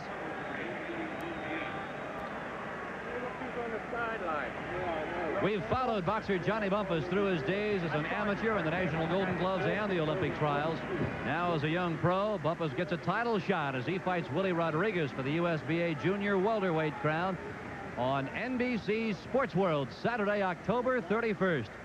Plus, aerial athletes test their skills in the tricky winds of the Sierra Nevadas in the National Hang Gliding Championships That's all on NBC Sports World, October 31st. Now that is Halloween. Not a bad first half for number 14, Dan Fouts. You know, the last time Dan Fouts was in this stadium was when he was 11 years old. He was with his dad, Bob Fouts, then a broadcaster. And his dad was telling me before today's game, they sat in the stands at the closed end of Memorial Stadium here, and Dan Fouts was just starry-eyed. Oh, nice homecoming. James Brooks on 2nd and 10, left side. And he's got another first down for the Chargers near the Baltimore 20-yard line. Boy, he simply outran Reggie Pinckney. Bruce Laird was there to finally bump him out. He certainly did, but Kellen Winslow made it all happen with a great crackback block. And that allowed James Brooks the room to get outside, and then he turned on his speed. And as you said, he just beat number 37, Reggie Pinckney, to the corner. Minute 36 to play here in the first half from Memorial Stadium. It has been San Diego, with the exception of a few fleeting moments in the first quarter when Baltimore took a 7-0 lead. It is now 27. Capoletti doesn't find much before Bubba Green, the big defensive tackle on the right side, shuts it off.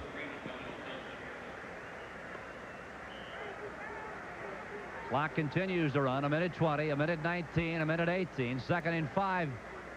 The Chargers knock it on the door again. Well, Phil, what they may do is throw the football into the end zone with a pass going for the touchdown, but they want to keep good field goal position. In other words, try to keep that football in the middle of the field if possible. Look at that. Total points for San Diego, 193. Winslow in motion. Fouts going for James Brooks, and James simply stopped running.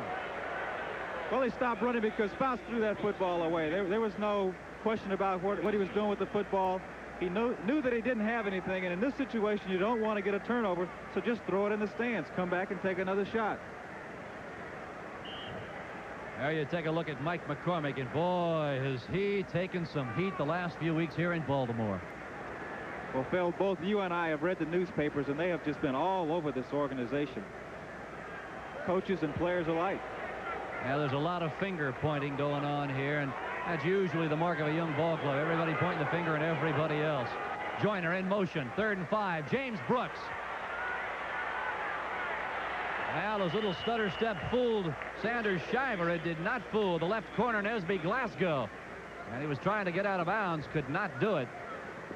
Clock continues to run, 38, 37, 36. The ball at the 12-yard line, and you have to wonder if San Diego will stop the clock or just let it tick down and kick for 3. They don't appear to be in any great hurry. Well, Fouts is looking to the sidelines for his instructions. Well, it is 4th and 2. You've got to believe they're just going to let it tick down. Get it down to about 4 seconds and bring on Rolf Benerschke. And why not? He's 6 for 9 this year. His longest is 52. This is almost an automatic for Rolf.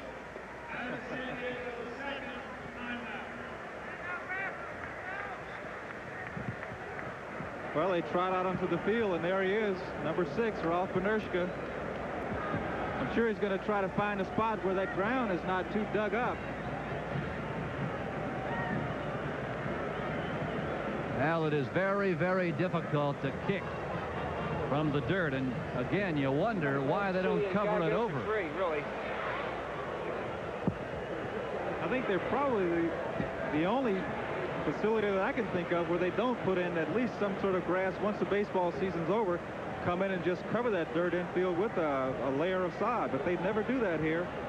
And you asked me the question, I really don't have the answer. I don't know why they don't do that, because I think it hurts their players as much as it does the opposition. I don't think there's any question about that, Gene. In San Diego, the moment the last out is made by the San Diego Padres, the ground crew is out there covering it with the natural grass. Now this time, Rolf will have a good spot just outside the 20-yard line. Officially, it'll be a 31-yard attempt.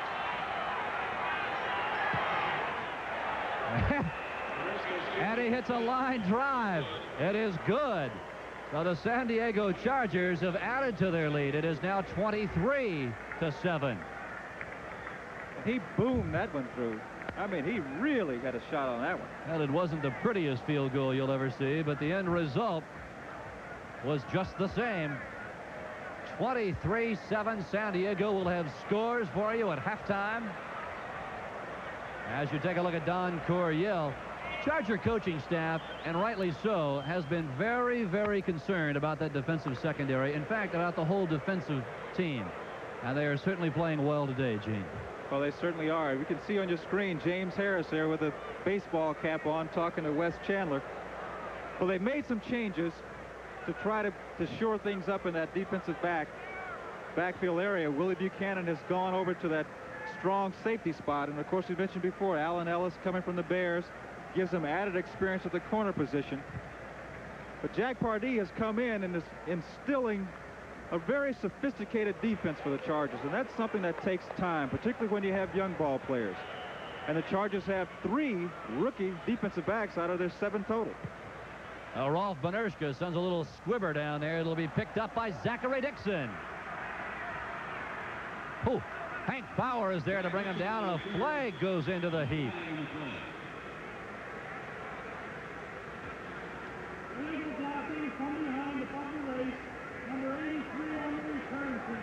Now it's called an illegal block below the waist by Tim Sherwin, the tight end. However,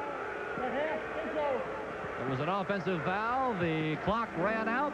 So there we stand. It is halftime here in Baltimore. San Diego leads the Colts 23-7. Will half, and he's starting at the left corner, which he should get a lot of credit for that. Coming in a new system and going out there and starting, that takes an awful lot, particularly at the cornerback position.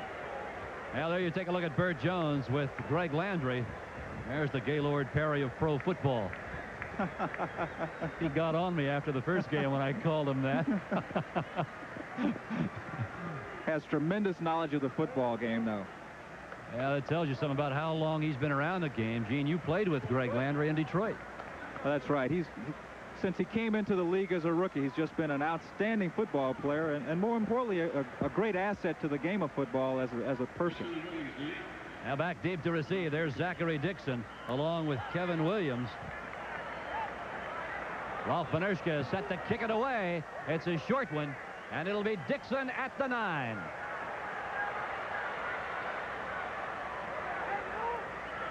Now check that. It was Kim Anderson who takes it out to the 20-yard line. Don Coryell looks on, likes what he sees. Let's reset the lineups for you as Burt Jones goes on. Offensively for the Baltimore Colts as they start the second half, it'll be Jones. His running backs, Curtis Dickey, Randy McMillan. Wide receivers, Carr, Butler. The tight end is Reese McCall. The offensive line, there you see it, Griffin, Pratt, Donaldson, Huff, and Jeff Hart. To the bottom of your screen is Roger Carr. Ray Butler is in the slot. The give, second man, it is Dickey, and he will not fool John Woodcock. He gains about 3 yards on the play, maybe 4. Take a look at this San Diego Charger defense. There's the man we just spoke of, John Woodcock. He's joined by Johnson, Kelcher, and Jones. Linebackers, Lowe, Bob Horn, and Lyndon King. And the backs, Williams, Ellis, Shaw, and Buchanan. They have played very, very well today. Chargers now employ the nickel backfield. On 2nd and 9, Jones will put it up. Dickey, and he cannot hold it. The ball was right there. If Dickey had held on to that football, he may have run it all the way into the end zone. As you can see, the disgust on the face of head coach Mike McCormick. Burt Jones drops back, and he gets that ball right into Dickey's hands. Ray Preston challenges Dickey right on the line of scrimmage. Dickey gets by him, and you can see that he's got 2 steps on him. Just does not watch the football. He makes that error. He does not watch the football all the way into his hands. Now, we talked earlier about the heat that head coach Mike McCormick has taken, but there's no coach in the world that can teach you to hang on to a football that you should have caught anyway. 3rd down. It is McCauley out of the backfield, and he'll be close to a first down. No, they're saying it bounced, and McCauley's still running.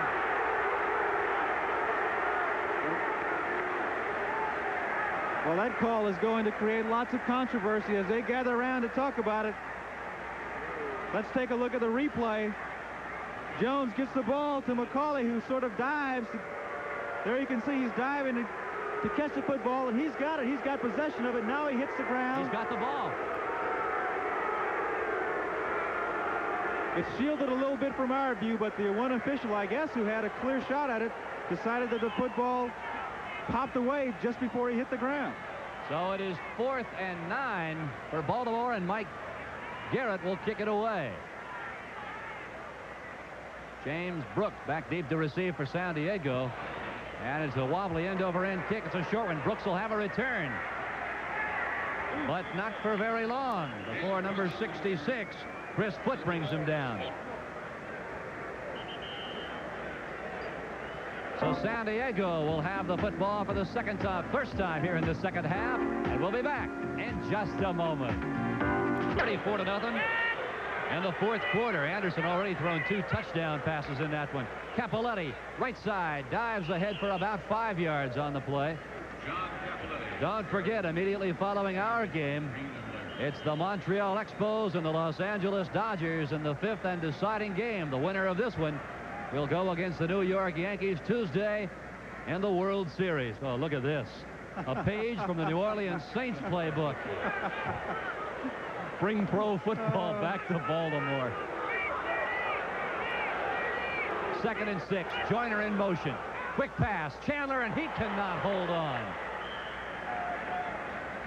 Well, it looks like some of the San Diego wide receivers are watching too many Baltimore Colt movies.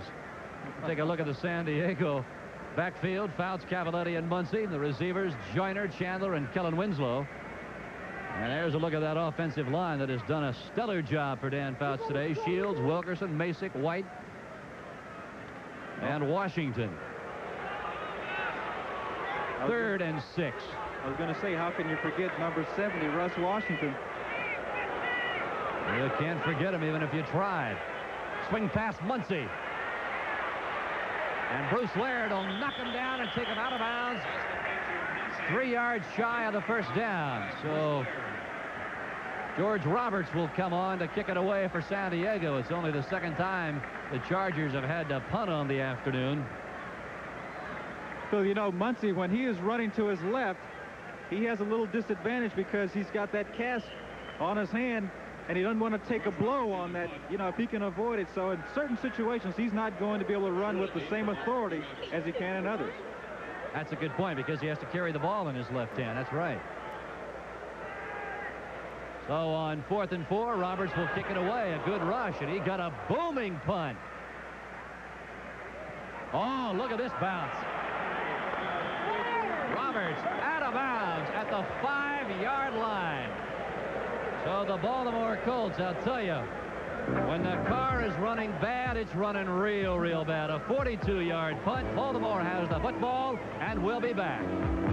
That home run in the 8th. The Dodgers added 4 more in the 9th to bury the Expos. Here it is 13:08 to play in the 3rd quarter.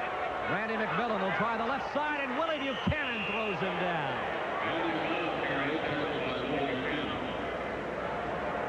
Well, the Colts are going to get back in this football game. They certainly have to put the football in the air.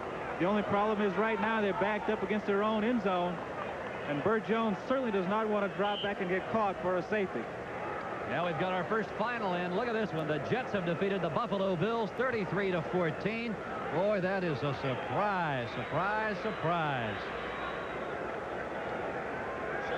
And there you look at Mike McCormick. Oh, he's got to be absolutely livid what he's seeing here today. Dickey in motion, takes a few steps. Jones time, throws to McMillan, and it's almost intercepted. Ray Preston was right there, and it would have given the Chargers tremendous field position. But Burt Jones wanted to go to number 27, Curtis Dickey. As we take a look at the replay, Jones is looking at Dickey all the way, but Dickey is covered very well by number 51, Woodrow Lowe. He comes back and tries to get the ball to McMillan, and he overthrows it. There you take a look at Don Coryell. Very rarely will you ever see a smile on that man's face. He comes from the Tom Landry School of Game Day Coaching. He looks like he's behind by 20. He always does, even on Wednesdays. 3rd and a bunch. Jones has no choice. Got to put it up. And he's going to be sacked. About the 1-foot line, he is rolled down. And the man there is Keith Ferguson, the rookie out of Ohio State. And that brings the Boo Birds out here at Memorial Stadium. Well, as we take a look as Burt Jones goes to the sidelines, he gets lots of criticism, but you can see when he drops back, you have to give some credit to the Chargers coverage. But look at that. He's getting pressure from every place, and he's finally caught by number 76, Keith Ferguson. But Jones doesn't have the time to throw the football, and no quarterback can drop back there and look good if his offensive line is not giving him time to throw the football. That's the third sack for San Diego. Mike Garrett is set to kick it away, and he'll only have about 10 yards to do it. And he gets a good one. It's a boomer. James Brooks backs up at his own 48-yard line, and he'll take it upfield.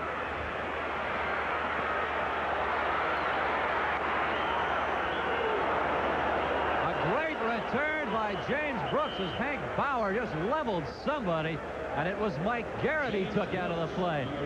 Garrett with a 50-yard kick, a 19-yard return for James Brooks, averaging 16 yards. He really brings the ball back for San Diego.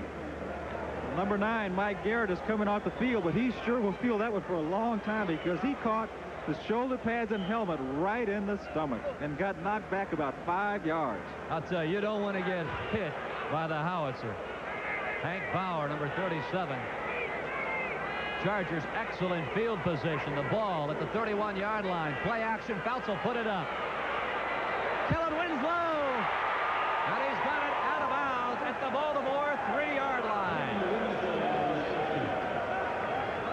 Bill Winslow was in a man-to-man situation with the strong safety Bruce Laird, and Laird is a good strong safety, but it takes the best cornerback to even try to come close to covering Winslow. The Colts, I was watching their linebackers. They started off, they wanted to blitz, and they came back out. It appears as though their defense is totally confused. It's like Bruce Laird said in the pregame, Gene. It seems like on every single play, somebody is breaking down on the defensive secondary squad.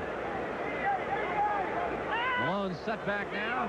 The two setbacks, John Cappelletti and Chuck Muncie. 3 tight ends for San Diego. It is Muncie, left side. Touchdown, San Diego.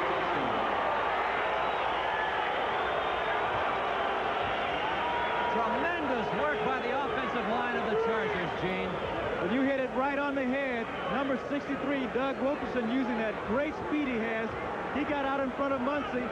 If we take a look at this replay, you'll see number 63. There he is. A good block by 25, John Cappelletti. Watch this block. Look at that. Muncie just slides on through. Nesbitt Glasgow trying to get up in there. Ed Smith coming up trying to make the tackle. But you can see Chuck Muncie gives a signal to the fans. Touchdown. Now watch where this ball is spotted, right at the front side of the pitcher's mound. It is down, and Rolfe gets a good connection there. So San Diego has gotten on the board here in the third quarter with 11:25 to play. The Chargers 30, the Colts 7. Zachary Dixon at the goal line, and he's going to take it out.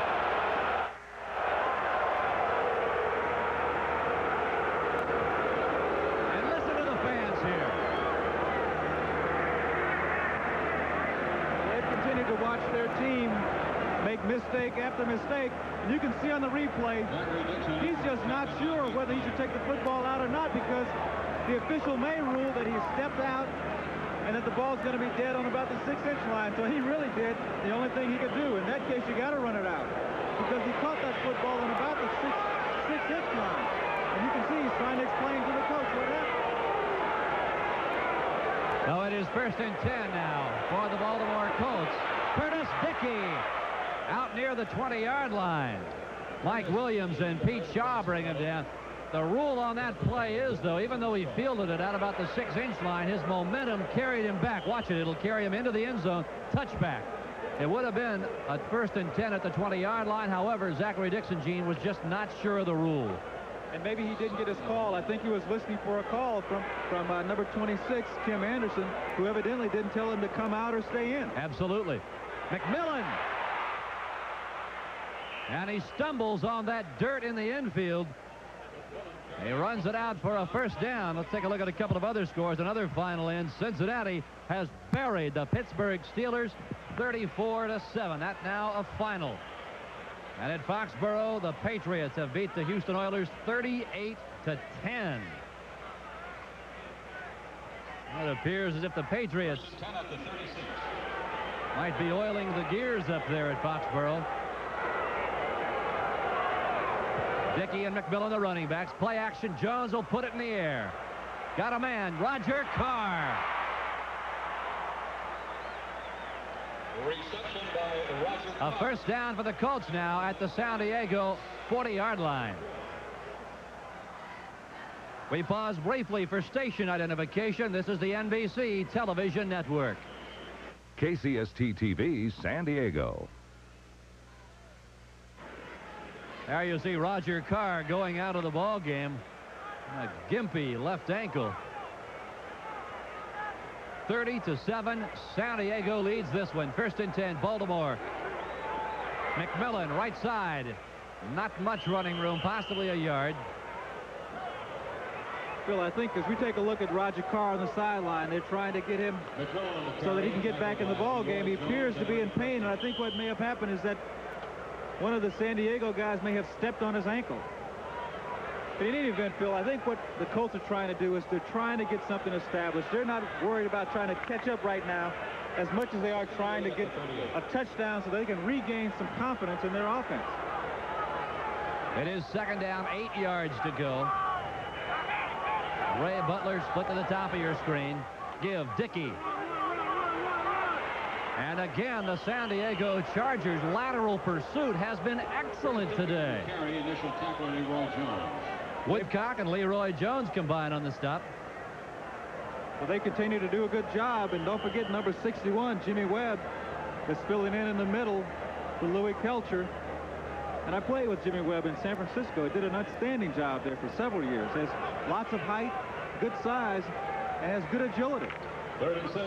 It is 3rd and 6 for Baltimore. They have only converted about 32% of their third down situations coming into today's game, so they are not particularly effective on third down situations. Jones, he's got a man, and he's got it. He's out of bounds. It is Randy Burke, the man who backs up Ray Butler, and he's brought down by Wyatt Henderson. A big first down for Baltimore. Well, Burt Jones throws the football on the move, but as you can see on this replay, if Burke throws that ball a little lower and Burke doesn't have to jump for it, he may have a touchdown here. But in any event, he goes up and he catches that football at its highest point and comes down with the reception.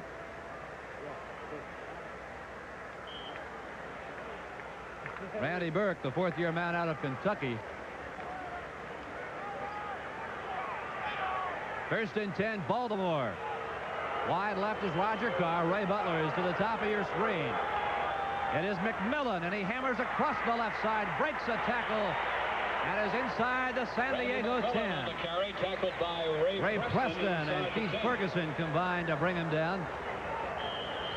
As you look at the rookie out of Pittsburgh, San Francisco has beaten the Green Bay Packers 13-3, and that has to make one wide receiver sitting beside me, number 18, Gene Washington, a very happy man. Well, they continue to share the lead in first place, something that no one thought San Francisco would be at this point. No one thought they'd be tied for first place. 2nd and 5. The ball just inside the 10. Curtis Dickey. Running room, right side. He gets by Allen Ellis. He cannot get by Pete Shaw. You just got an example of the tremendous speed that number 27, Curtis Dickey, has. He was trying to run the football off tackle to the right side. As we take a look on this replay, he's going to try to go off tackle, but there's nothing there, and he uses that outstanding speed to bounce outside. Bill, these Colts are a much more fired-up team now on offense. Now Curtis Dickey coming into this game, 4th in the AFC in rushing. He is a spectacular running back, as is Randy McMillan. And remember those guys' names. McMillan tries the left side. This time he'll get nothing. Pete Shaw again comes up from his free safety spot. And this is absolutely a sensational day for these Charger defensive secondary folks. Pete Shaw, this is the first game he has played free safety. Well, he's always been a hitter, and you'll see him come up in the middle as he puts the stop on number 32, McMillan. But look at that job that number 90, John Woodcock, did. He just stood up the blocker, closed it down. This is a very key situation for the Colts. If they don't score at this point, they can just throw it in almost, because they will almost lose all confidence in their offense if they don't get the ball in the end zone here. Second and goal at the 5. Jones will put it in the air. Got a man, and it is knocked away. Mike Williams punched it away just at the last minute. It looked like he was aiming for Roger Carr. He was trying to get the ball to Roger Carr, who was wide open alone in the back of the end zone. But what happened was that Ray Butler was coming across, and I think he thought the football was being thrown to him. Look, you can see Carr right there wide open. No one around him. Now Burt Jones is now 12 for 23, 175 yards. Chargers last week gave up 444 yards. So that tells you something about the adjustment San Diego made, and Burt Jones does not like what he sees on a 3rd and goal situation.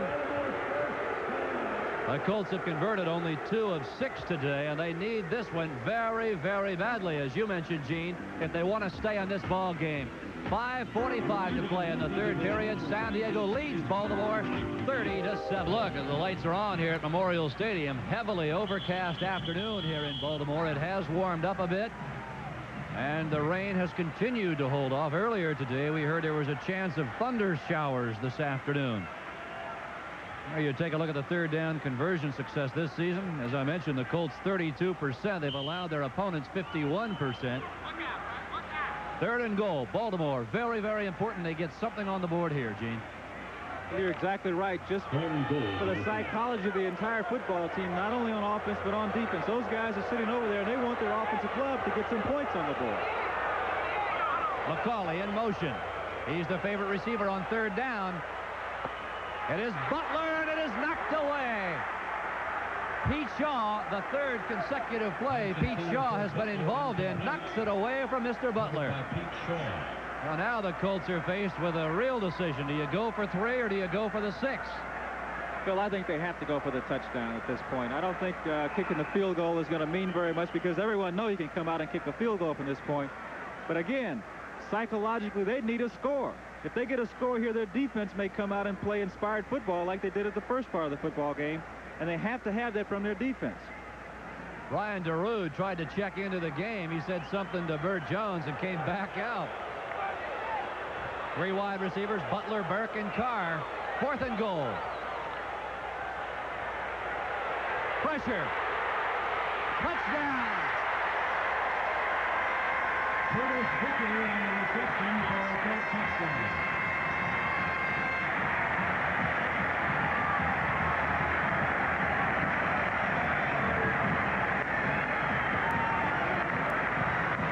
Bill, if we take a look at this replay, you'll notice the difference this time is that Burt Jones' offensive line gives him time to throw the football. He's got plenty of time. Now he runs up, which creates a little more time, and he finds number 27, Curtis Dickey, who, by the way, is the leading receiver on this Colts ball club. Well, he certainly is. 26 catches for 307 yards coming into this game. And there you see Mike Wood add 1 more. So the Colts are on the board here with 5:35 to play in the 3rd period. It is San Diego 30, Baltimore 14. And look at Mike McCormick. Burt Jones has to be a happy man, at least with that particular scoring strike. Last week, Curtis Dickey, Gene, caught 11 passes against Cincinnati. So they like him. They like to throw to him. He's got sure hands. He has excellent speed for a running back. And that's about all you can ask for. He is going to be a sensational running back here. Well, the key, Phil, is the speed that you mentioned before. And he is usually going to be covered by a linebacker. And there's no way that a linebacker can cover a guy who runs a 4.240. It's almost unheard of. 4.240. It's incredible speed. And Baltimore coming into today's game has averaged better than 17.5 points a game. The problem has been, as we have said all day long, on the defensive side of the field, where they have given up 31 points an outing, and that is the worst in the National Football League. San Diego already has 30 today, and we still have 20 minutes and 35 seconds of football left. As Mike Garrett is set to kick it away for the Baltimore Colts. Check that. It is Mike Wood. James Brooks is back deep to receive for San Diego. And Brooks will take it at the 11. Brooks with a good return outside the 25-yard line. He was third in the AFC coming in today on kickoff returns, averaging 26 yards every time he brings the ball out. By the way, we want to tell you fans in San Diego who are awaiting the Montreal-Los Angeles Dodger baseball game, there is a rain delay there, so you are not missing a thing. Sit back and enjoy this one for a while. 5:25 to play in the third quarter. Lone set back is James Brooks. Play action. Fouts will put it up to Mr. Brooks. And he picks up about 6 yards on the play before Joe Federspiel hammers him down. Federspiel just coming into Baltimore from New Orleans in a trade about a week ago. Well, that was a good call on the part of the Chargers. Fouts caught Baltimore in their zone defense. He dropped back. He allowed them plenty of time to get way back in their drops, and he got that little screen out to number 21, James Brooks. Second down, 4 yards to go as you take a good look at Dan Fouts. Chuck Muncie, the lone running back. Dan to Eric Seaver. He's got enough for the first down, and he dives ahead for a few more out across the 40-yard line. Fouts continues to get lots of time from that great offensive line. And as I mentioned before, he's got receivers all over the place as he comes to the right side to tight end number 85, Eric Seavers, who, by the way, was the most valuable player at Maryland right here at home. Well, as we mentioned in the first half, if the alignment looks a little bit strange for the Baltimore Colts, they are running a 3-4 defense now. They had not done that previous to today. 3 down linemen, Thompson, Green, and Ozdowski. Fouts, 21 of 34, 2 touchdowns. First and 10, San Diego. Fouts is going for it. Ronnie Smith, and he will not get to it. Nesby Glasgow on the coverage. Gene Eureka. They are tearing up the town in Oakland. The Raiders are on the scoreboard for the first time in 12 quarters today. It is 3-0. The Raiders over the Tampa Bay Buccaneers. Chris Barr with a 51-yard field goal. Well, you have to start someplace. You might as well start with a field goal. They could have started with a safety. Could have started with a safety.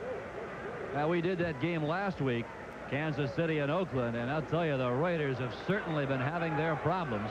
We are not certain whether Mark Wilson has started today's game or Jim Plunkett. We will try and find that out for you. Second and 10. Charlie Joyner in motion to the top of your screen. The give is to Chuck Muncie. He'll try the right side. A flag goes down.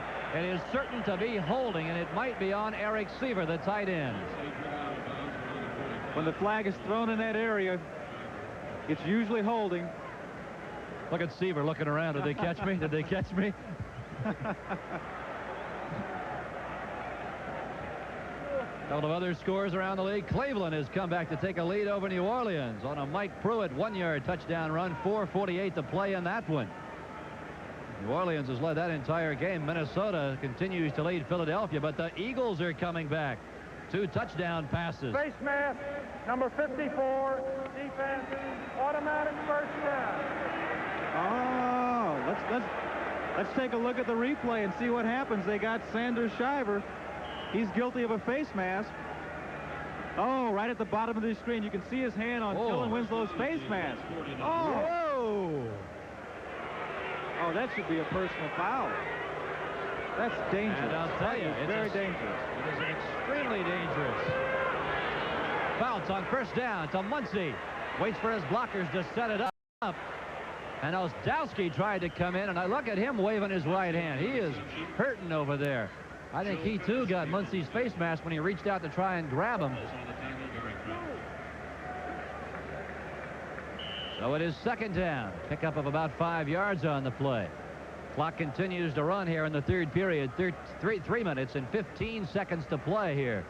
San Diego leads Baltimore 30-14 as you watch the Chargers break the huddle. Wide receivers to the top side. Wes Chandler. Kellen Winslow, the tight end, comes wide right. Muncy may get back to the line of scrimmage before big Bubba Green comes in and brings him down. Bubba's a rookie out of NC State. You know, Gene, earlier this week, Bubba was quoted as saying he's very, very bitter now about losing. He does not like to be a part of a losing ball club. He wants to turn things around in the worst way. Well, when you get in a situation like this where the team is losing a lot, you have to get some leadership from someplace. And on this team, they have some experienced veteran ball players. They're taking Chuck Muncy off. That's a shame. Yeah, we'll take a listen and see what it could possibly be, and we'll have word as to just what it is when we return in just a moment. From Baltimore, Maryland, as the San Diego medical staff works over Chuck Muncy on the far sideline, we will get a report as soon as it is available. It is 3rd and 5 as the crowd here in Baltimore tries to cheer on their defensive unit. And Fouts will try and put it in the air. Batted down. Donnell Thompson bats it down, and San Diego will have to kick it away. Good part on the play of the young guy, number 99, Donnell Thompson.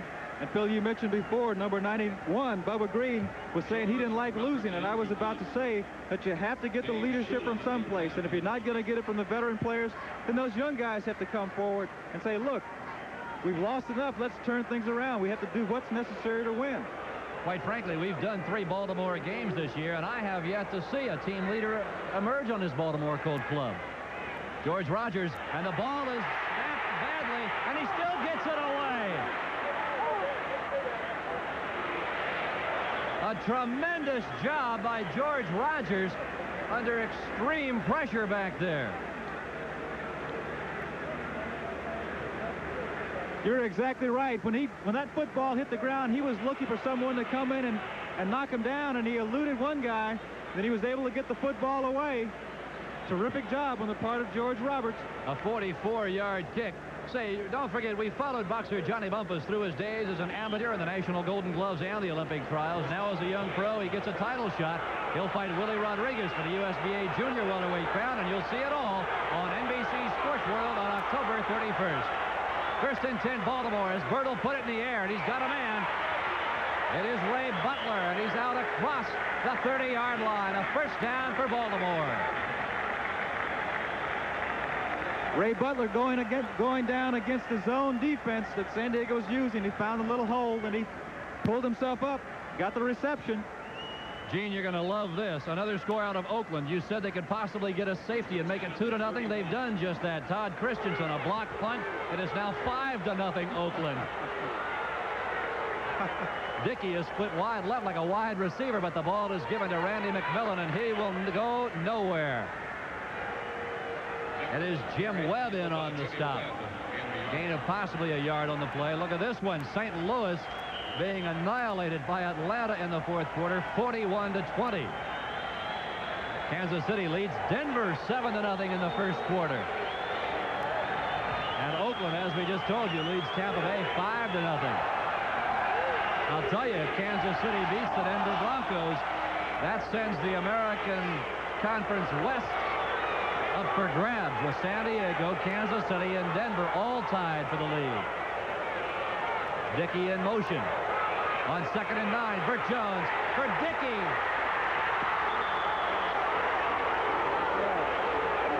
Dickey had it, and Ray Preston pushed it out of his hands, and we've got a flag down. Bert Jones is really upset. I think it's going to be holding. There it is. There's the indication. Holding against Baltimore.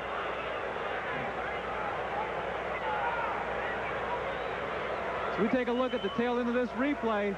Dickey has his man beat, but the ball isn't thrown far enough. And 52, Ray Preston, wisely sticks his hand up and gets it in there just in time to knock it away.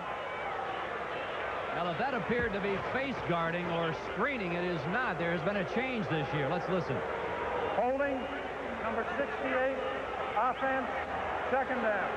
That's Jeff Hart. This is a very, very interesting rule change this year, Gene, on blocking or screening. It is not blocking or screening in 1981 now unless the defensive back waves his hand. If he simply puts it up in front of the receiver, it is not blocking. He has to wave those hands.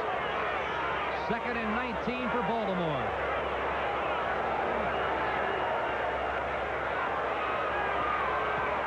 McMillan. Picked up of about 5 yards on the play. It'll be 3rd and about 14 as the clock continues to wind down. 29 seconds to play here in the 3rd period. Phil, the early indication is that Chuck Muncie has a sprained knee, but he may be back in the ball game. Another final for you. Minnesota has hung on to defeat the Philadelphia Eagles 35-23. There are no more undefeated teams in the National Football League. 3rd down, 13 yards to go. Burt Jones needs the 1st down. And it is almost picked off. Woody Lowe was there, and if he would have picked it off, it would have been his 2nd interception of the day.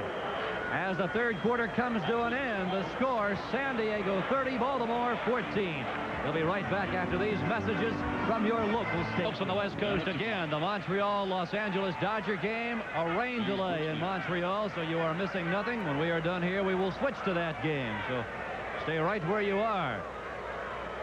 As Mike Garrett prepares to kick it away for Baltimore, an end-over-end kick. James Brooks will have a return. If it bounces towards him, it does not. And James Brooks has the ball. A good decoy is not James Brooks. One of the Chargers picked it up. We'll get a number for you. And we're blocked out from up here also. Somebody picked it up. I thought they whistled it dead, Gene, out on the 40-yard line when 2 of the Colts jumped up and batted it. Well, that's what I thought, too. There's a flag down on the play. The officials are huddled there trying to decide what the outcome's going to be. Now they'll discuss it. And now we'll see the indication.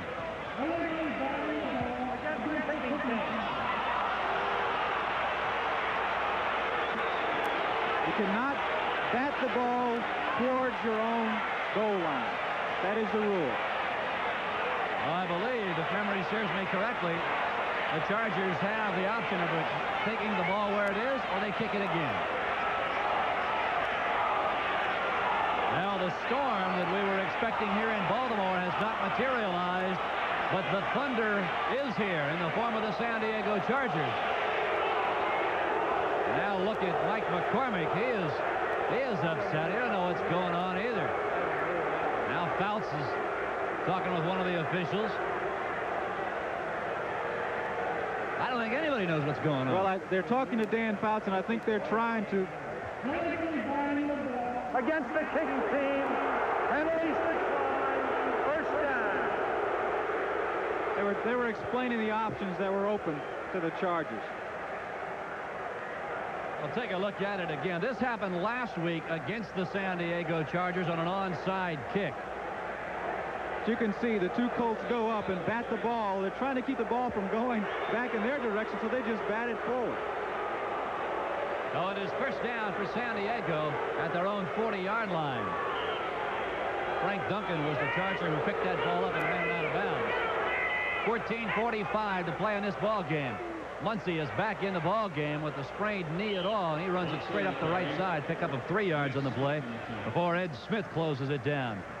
Another final for you today. Atlanta has blown out the St. Louis Cardinals 41-20.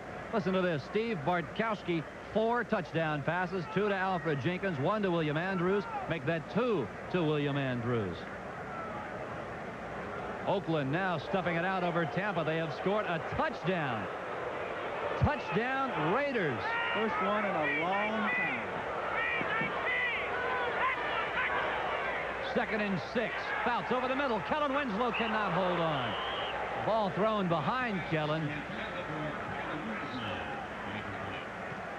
We take a look at this from the end zone. Dan Fouts doesn't throw many bad passes, but he gets this one a little behind his tight end Winslow, as you can see on that excellent shot from the end zone. And when that happens to you as a receiver and you're going across that middle, once that ball is past you, now you start looking for those defenders because you can get one in the chops. Now Fouts 22 of 37 for 253 yards. Wes Chandler wide left. Kellen and Charlie Joyner in the slot. Look at this formation. Joyner. And he is brought down by Derek Hatchett, but not before he moves into Baltimore territory and a San Diego first down. I have never seen a wide receiver go in as many directions as Charlie Joyner did on that play. He went to the outside, he came back, went to the inside first, came back outside, reversed his field, and went back to the inside. It's incredible. There's the score. Cleveland over New Orleans. That's a final now, 20-17. That's one of those plays, Gene, that you draw on the That's right. Sand and sandlot football. You go to the blue car, turn left, and I'll hit you as you get on the Fifth Street bus. First and 10. Ball at the 45. Fouts for Joyner. What a catch, and he drops the football. A flag goes down. They are ruling it an incompleted forward pass. Well, the fans don't agree, but I think it's an excellent call because Joyner went up and got the football, but he never had complete control. Well, the early indication is that it's illegal procedure against the Chargers. We take a look at this replay. Fouts gets an excellent pass in there, throws it right in front of the man. He has the football, but he doesn't have control. You can see the football comes right down his waist and goes right down below. 6 men on the line against the offense. First down. Well, they need one more guy on the line. Got to have 7 up there, guys. It is first and 15 now for San Diego. The ball moves out to the midfield stripe as Charlie Joyner comes wide left. Wes Chandler wide right. The running backs, Muncie and John Capoletti. 13 minutes, 14 seconds to play. Muncie tries the right side. And he picks up about 3 yards before Bruce Laird brings him down, the 10th-year man out of American International University. Laird really shot up in there and made a great tackle. That's something that the Colts have not done very well. Head coach Mike McCormick has really chastised his players for not tackling well. Al McCormick said before this ball game, in fact, it was almost a direct quote. He says, I hope this team's embarrassed and tired of all the criticism and the losing and willing to fight. They need some fight. 2nd and 12. Fouts steps up into the pocket. Got Joyner. He's got the football and the first down at the Baltimore 31-yard line. Joe Fetterspiel finally moves back to make the stop. Great piece of work by Charlie Joyner. Not only by Charlie Joyner, but by Dan Fouts. He has an uncanny ability to know where all of his receivers are. He just seems to know where everybody is on the field at all times. I thought he was going to throw the ball on a little pitch out to Chuck Muncie, but he goes downfield to number 18, Charlie Joyner, who just continues to dumbfound people. I think he's about 33 years old, and he runs around out there like he's about 18. Just turned 34 4 days ago. Happy birthday to Charlie Joyner. Wes Chandler in motion. Pitch out near side. It is Muncie. What a run by Chuck Muncie. He broke right through Ed Smith. Kim Anderson finally jumped on him. Not before he reaches the Baltimore 15-yard line. And look at this guy motor.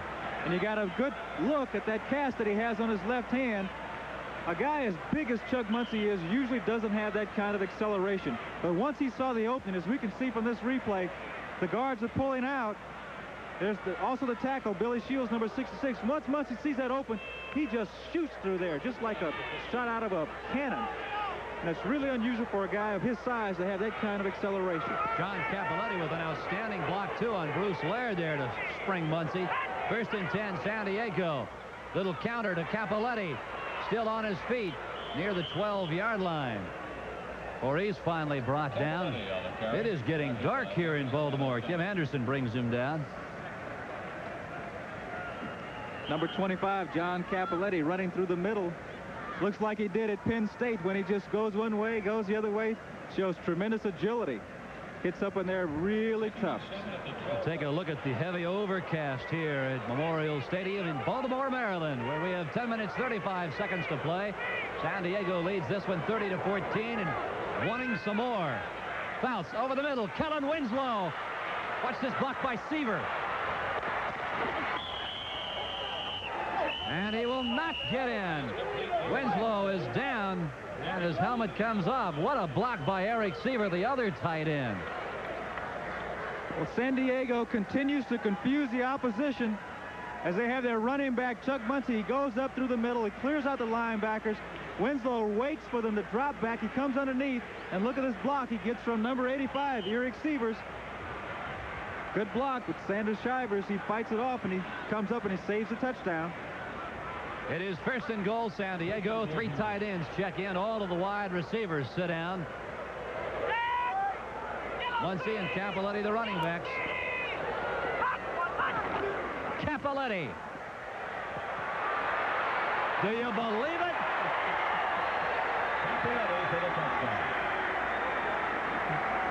Capoletti tried the left side. They slammed the door. He just backed up and strolled around the right end. That's exactly right. He just strolled around the right end because there was absolutely no one there. As you'll see on this replay, he hits up actually to the left side. The Colts shut it down, and he just looks to the outside. There's nobody there, and he just coasts in for the touchdown. So San Diego makes it a 36-14 game, and Rolf Bonerschke will come on and try and make it one more. Now, this is a game the Baltimore Colts really wanted to win today. It hits the upright and comes back out. It is no good. That is Rolf's first miss in 1981. However, right now it doesn't seem to matter because San Diego still has a 36-14 lead, and we'll be back. Washington, we want to remind you once more, it is still raining at Olympic Stadium in Montreal, where the Expos are trying to take on the Los Angeles Dodgers. That game is being held up. We will bring that game to you as soon as we are done here. Zachary Dixon at the 3. Flag goes down. And he is outside the 20-yard line. A flag goes down. I mean, the ball pops loose. And it is out of bounds at the 37-yard line. Kevin Williams, number 21, returned the ball, not Zachary Dixon. I think it's going to be offsides against the Chargers. At least it's thrown back up in that area. It is offside. I got to believe Baltimore will take the football where it is at the 37-yard line. Number 84 on the kicking team. Penalties decline. First down. Now Ronnie Smith whistled for offside. Now the Colts will take it right there, and why not? Probably the best field position they've had all day. 10 minutes, 6 seconds to play in this one. Roger Carr comes wide right, Ray Butler wide left. The running backs, Curtis Dickey and Randy McMillan. To Dickey, and it hits him right in the shoulder pad. But the ball was thrown behind him. It was certainly a catchable pass. He had to go back for it. Well, you're right. He did have to reach back, but oftentimes when you reach back for a football that's thrown as hard as Burt Jones throws it, it's difficult to catch. If Burt had taken a little off that football, then Dickey may have been able to hold on to it.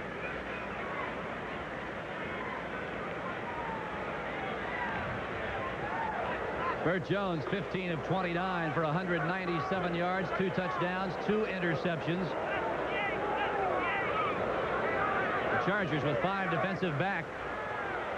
And Jones is under pressure and goes down.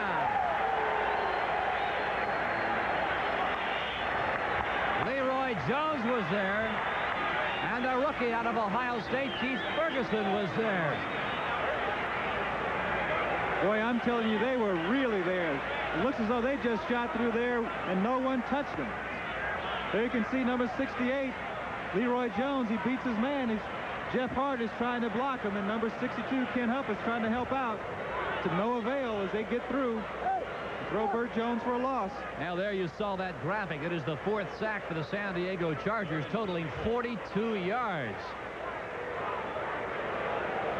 Everything the Colts are trying is backfiring. 3rd and a bundle, and Jones got to go for it all. To Dickey, and it is almost picked off by Willie Buchanan. Another punting situation for Baltimore, and San Diego will again have great field position. As you look at Burt Jones, a very disconsolate Mr. Jones. Last time he faced the San Diego Chargers back in 1976, He beat him in San Diego, 37-21. This is the first time the Chargers have played here at Memorial Stadium since 1972. Mike Garrett, 5 punts today. James Brooks, the deep man for San Diego. End over end kick. Brooks will have a return. And he just goes down rather than get leveled there. So San Diego, as I mentioned, great field position at their own 43, and we'll be back in just a moment. We're back with you as you take a look at the timepiece. 9 minutes, 10 seconds to play in this ball game. It has been all San Diego, 36-14 over the Baltimore Colts. As you take a look at Dan Fouts. Chargers with the football at their own 43-yard line. San Diego trying to go to 5-2 on the year.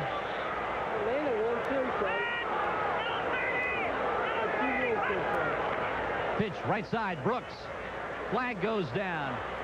And Ozdowski brings Mr. Brooks down. You take a look at the standings around the AFC West. If San Diego wins today, they will be 5-2. Denver is losing to Kansas City. If the Broncos would lose and Kansas City would hold on and win, we would have a 3-way horse race for the lead in the AFC West. Oakland is winning. They would go to 3-4. San Diego plays at Chicago next Sunday. And that should be a good one. Let's take a listen. Offense lined up in the neutral zone. First down. All right, back up the Chargers. Another 5. It'll be 1st and 15. The ball now at the 38-yard line as the yard lines are now totally obliterated there in the dirt around second base here at Memorial Stadium. Eric Seaver, the tight end, in motion. Flags fly. James Brooks, swing pass. And he picks up about 5 yards on the play. We were talking in the first half, Gene, about this dirt infield, and we were told at halftime that they will sod it tomorrow. Offside again against the Chargers, and now Fouts trots over to find out what's going on here. Who's doing what? Well, evidently there was total agreement because there must have been 3 or 4 flags all thrown at the same time. What may have happened is that one of the men in motion may have turned up before the ball was actually snapped. Let's take a listen here. Encroachment, number 18, offense, lined up into the neutral zone.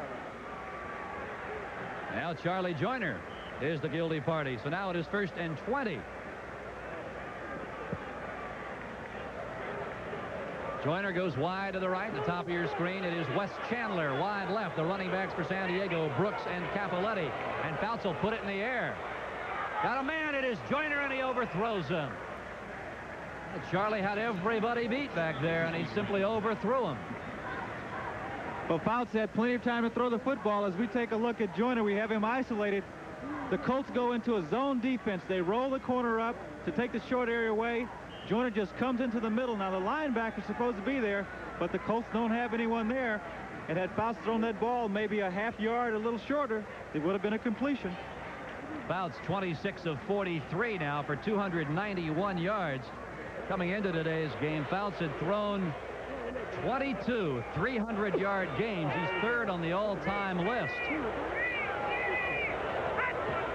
2nd and 20. Draw play. Brooks.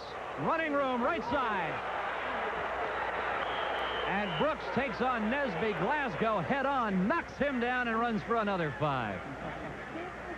What an excellent call and an excellent run on the part of number 21, James Brooks. You can see he bounces to the outside. He gets a good block for number 85, Eric Seavers. And as you mentioned before, he takes on Glasgow, and he gets the best of that deal. He is strong. A lot of strength for a guy who's only 5'9". Now, James Brooks has done it all year long for the San Diego Chargers. 5'9", 180 pounds. Averages 4.5 yards every time he carries the ball. 3rd and 4, San Diego. Kellen Winslow in motion. Here's Mr. Brooks again. This time he will get nowhere. Reggie Pinckney shooting the gap perfectly, and San Diego will have to punt the football. Reggie Pinckney, the 5th back in that nickel situation, he shoots the gap, comes up and makes the stop. The clock continues to run. 8 minutes, 23, 22, 21 as George Roberts comes on to boot it away for the Chargers. Back deep to receive for the Colts, Dave Shula, the son of Miami Dolphins head coach Don Shula.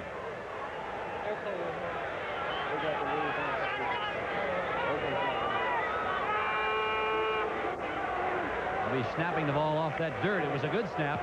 Almost punt, almost blocked. A good kick, and Shula's going to let it roll into the end zone, and it does so. And we've got a flag down as Bauer is going at it with somebody out there about the 42-yard line. It is Randy Van Diver. Flag is down. We'll see what the call is out here at the 42. A 54-yard kick by Roberts. And we'll see what the call is going to be. It is going to be against Number Baltimore. 79, blue, blocking below the waist, post-possession foul. Now there you see Mr. Van Diver. So they'll mark it off from the 20-yard line. Baltimore pinned deep in their own territory. Blocking below the waist, 79 receiving team. On the touchback, the ball is returned to the 10-yard line. First down. A 10-yard penalty. They would have had the ball at the 20. They will now have it from the 10. 7 minutes, 48 seconds to play in this one. San Diego leads it 36. Take a look. Listen to this.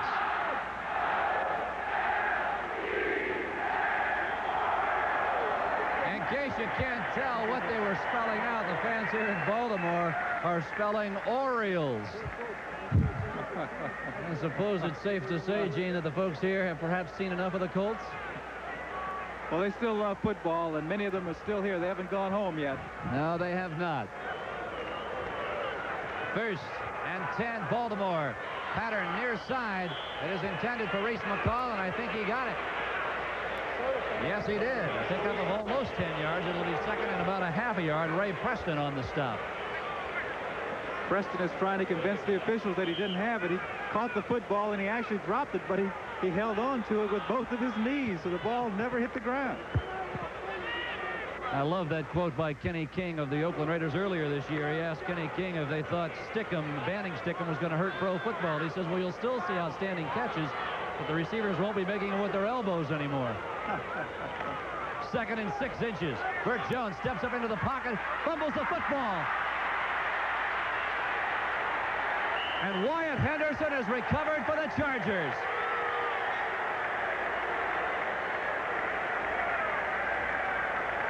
Now that's one of those breaks, Gene, you can't help. When it rains, it pours. When things are going wrong, it seems like everything goes wrong. The Chargers from the 30 to give to James Brooks, left side, running room. He was trying to get by Wes Chandler, and he could not get by him. Bruce Laird combines with Larry Brazil to bring him down. Pickup of about 11 yards. And a first down for San Diego as the clock continues to run. 6:35, 6:34 to play. Well, I would imagine that San Diego is going to keep the ball on the ground, try to let that clock run down. And you have to ask yourself in this situation, why wouldn't they bring in their other quarterback? They have a resounding lead. Yeah, that's a good question. James Brooks across the right side. And he picks up another 3 yards. Now, Don Coryell has not used Ed Luther a great deal here in 1981, choosing to go with Dan Fouts. And you have to wonder, Gene, why that is. When you've got a commanding lead, why risk perhaps somebody coming in and punching Dan's lights out? Well, it's usually in this situation there probably would have been a substitution, but I'm sure that Don Coryell has a good reason. You certainly can't fault him. He has a record to back up anything he does. Brooks on 2nd and 8 bangs into the right side and goes close to the first down. Ed Smith is there to bring him down. It is still raining in Montreal, where the Expos are trying to get underway against the Los Angeles Dodgers in Game 5 of the National League Playoff Series. The game has been delayed. It has not even begun. So you folks on the West Coast are missing absolutely nothing. Bill, let's give some more credit to this offensive line of the Chargers. Billy Shields, number 66, Doug Wilkerson, Ed White, Russ Washington, and Masick at center. They have just done an outstanding job all day long. They deserve a lot of credit. Oh, they certainly do. 3rd and 3. Brooks cuts it back up the middle, inside the 5. First and goal, San Diego. It is Nesby Glasgow. The last man in line who could have stopped them did so. Well, the Colts, as you can see on this replay, basically the Colts are just going through the motions. But number 21, James Brooks, he wants a touchdown. He's not going through the motions. He's trying to get into that end zone. Well, there was talk earlier this week about Mike McCormick being on very, very shaky grounds as you look at Mike McCormick there. And you've got to wonder what this loss, a big lopsided loss to the Chargers, will do to his job stability. That is Hank Bauer in motion. James Brooks will try the right side, and he will be tackled for a loss. It is Bruce Laird coming up from his strong safety spot. And I got to wonder if having Bauer in there, he hardly ever plays, and then putting him in motion just doesn't telegraph where you're going with that kind of a play. Well, you want to have him out front on the blocking situation, and I guess you might as well let the other people know, because it's not going to make much difference if he does his job. But in that situation, Bruce Laird, and we've talked about Bruce often today, number 40, the strong safety for the Colts, he's a guy that's not going through the motions. He's a veteran ball player, and he's been in a winning situation, and he came up really playing tough today and made the stop.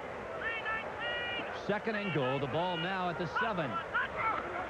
Fouts will put it in the air. Clarence Williams.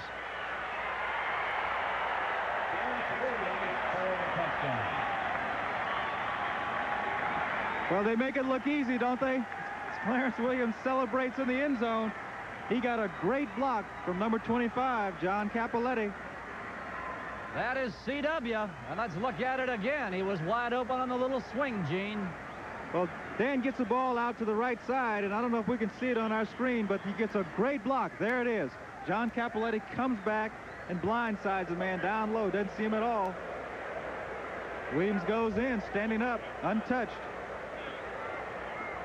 Now Rolf Benerschke will try and make it 43-14, and he's perfect. So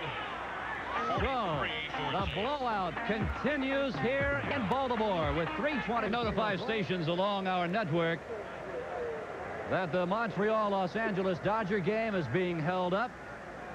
You will go to local programming and monitor NBC for word on what is transpiring in Montreal. So stations along the line, local programming, please, until you hear further word from NBC.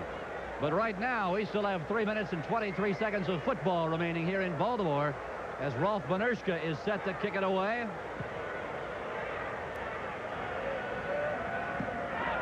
It is Kim Anderson. And he's out across the 30-yard line before he is wrestled out of bounds there.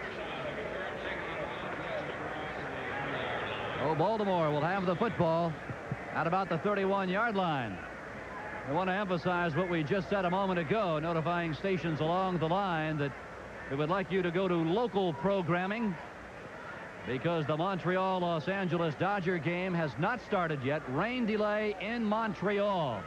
And please monitor the NBC television network, and we will keep you advised as to what is happening in Montreal. 1st and 10, Baltimore. Burt Jones. Got a man. It is Randy McMillan, the rookie out of Pittsburgh. And he's out across the 35-yard line. Ray Preston and Jim Laslovic bring him down. We're inside the 3-minute mark. Well, the Chargers made some changes today in their defense. As we mentioned before, Willie Buchanan goes from the corner spot into strong safety, and it seems to have been effective. What they're going to do from now on, though, Phil, is they're going to drop back, and they're going to try to make everything happen underneath. They'll allow the receiver to catch the ball if he's underneath, then they're going to come up to make the sure tackle and make sure that if Baltimore does score, they're going to have to eat up some time on that clock to do it. 2nd and 4. Got a man. The tight end, Reese McCall, and he's brought down by Ray Preston. But the Colts are into San Diego territory. Jim Laslovic also there. And there you look at Mike McCormick. He wants his ball club to get on the scoreboard. You take a look at Reese McCall, number 86, fourth-year man out of Auburn. Had a 65-yard touchdown catch last week against Cincinnati. Jones. McMillan again out of the backfield.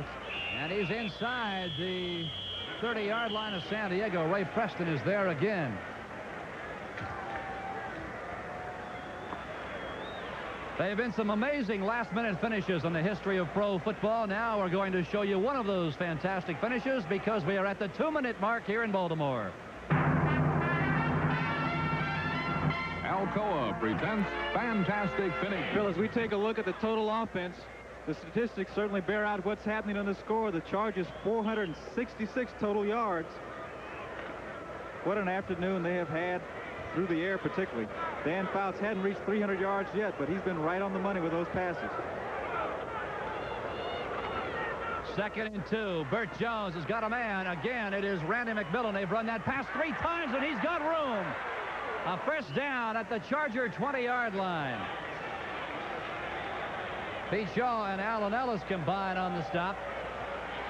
1:38 to play. The clock is running here in Baltimore. So we take a look at this replay. The ball gets to Randy McMillan. What the Colts are doing right now is they're playing strictly for their pride. There's no way they're going to win this football game. But the fans, the press, everybody's been on them, and they're playing for pride right now. And this guy has as much pride and ability as anyone, number 7, Burt Jones. And you have to feel sorry for him a little bit to continue to have the abuse that he takes here in Baltimore.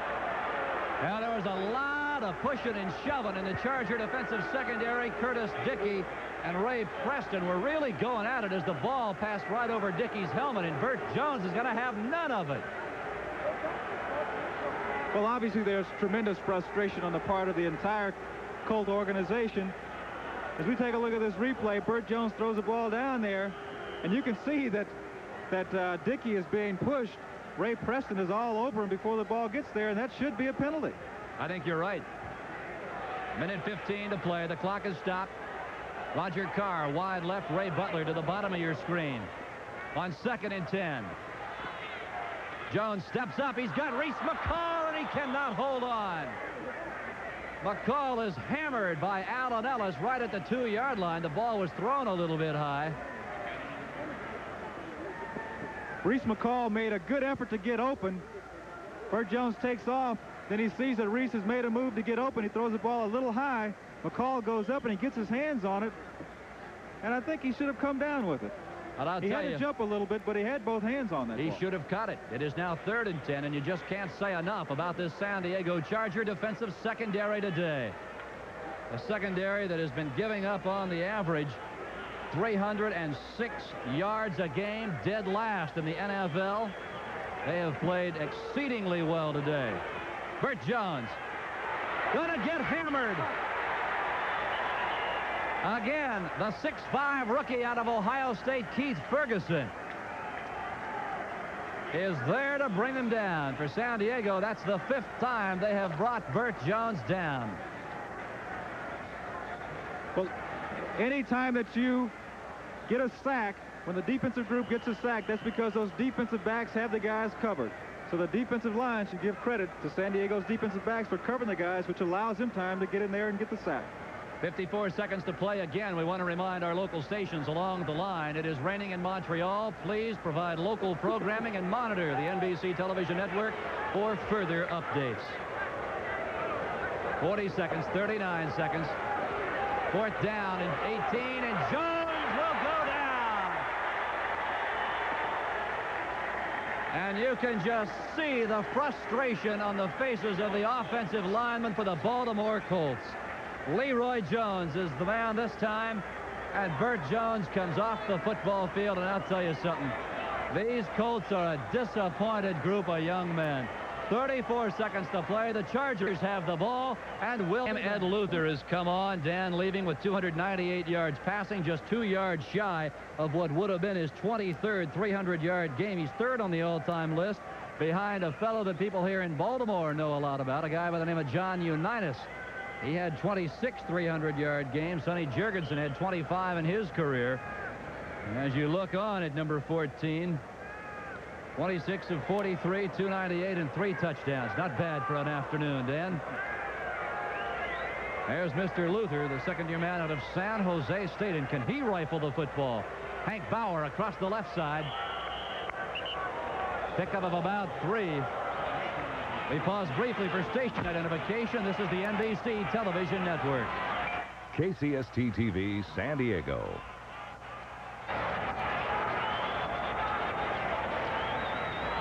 And I believe that's going to be the last play of this ball game. And it is, as you take a look at the wide shot here at Memorial Stadium, and virtually nobody has left. Mike McCormick saying hello to Billy Brooks. And the Bluebirds continue to express their feelings about the caliber of football they have seen here this afternoon. So, the San Diego Chargers totally dominate the Baltimore Colts to the tune of 43-14. We'll be back.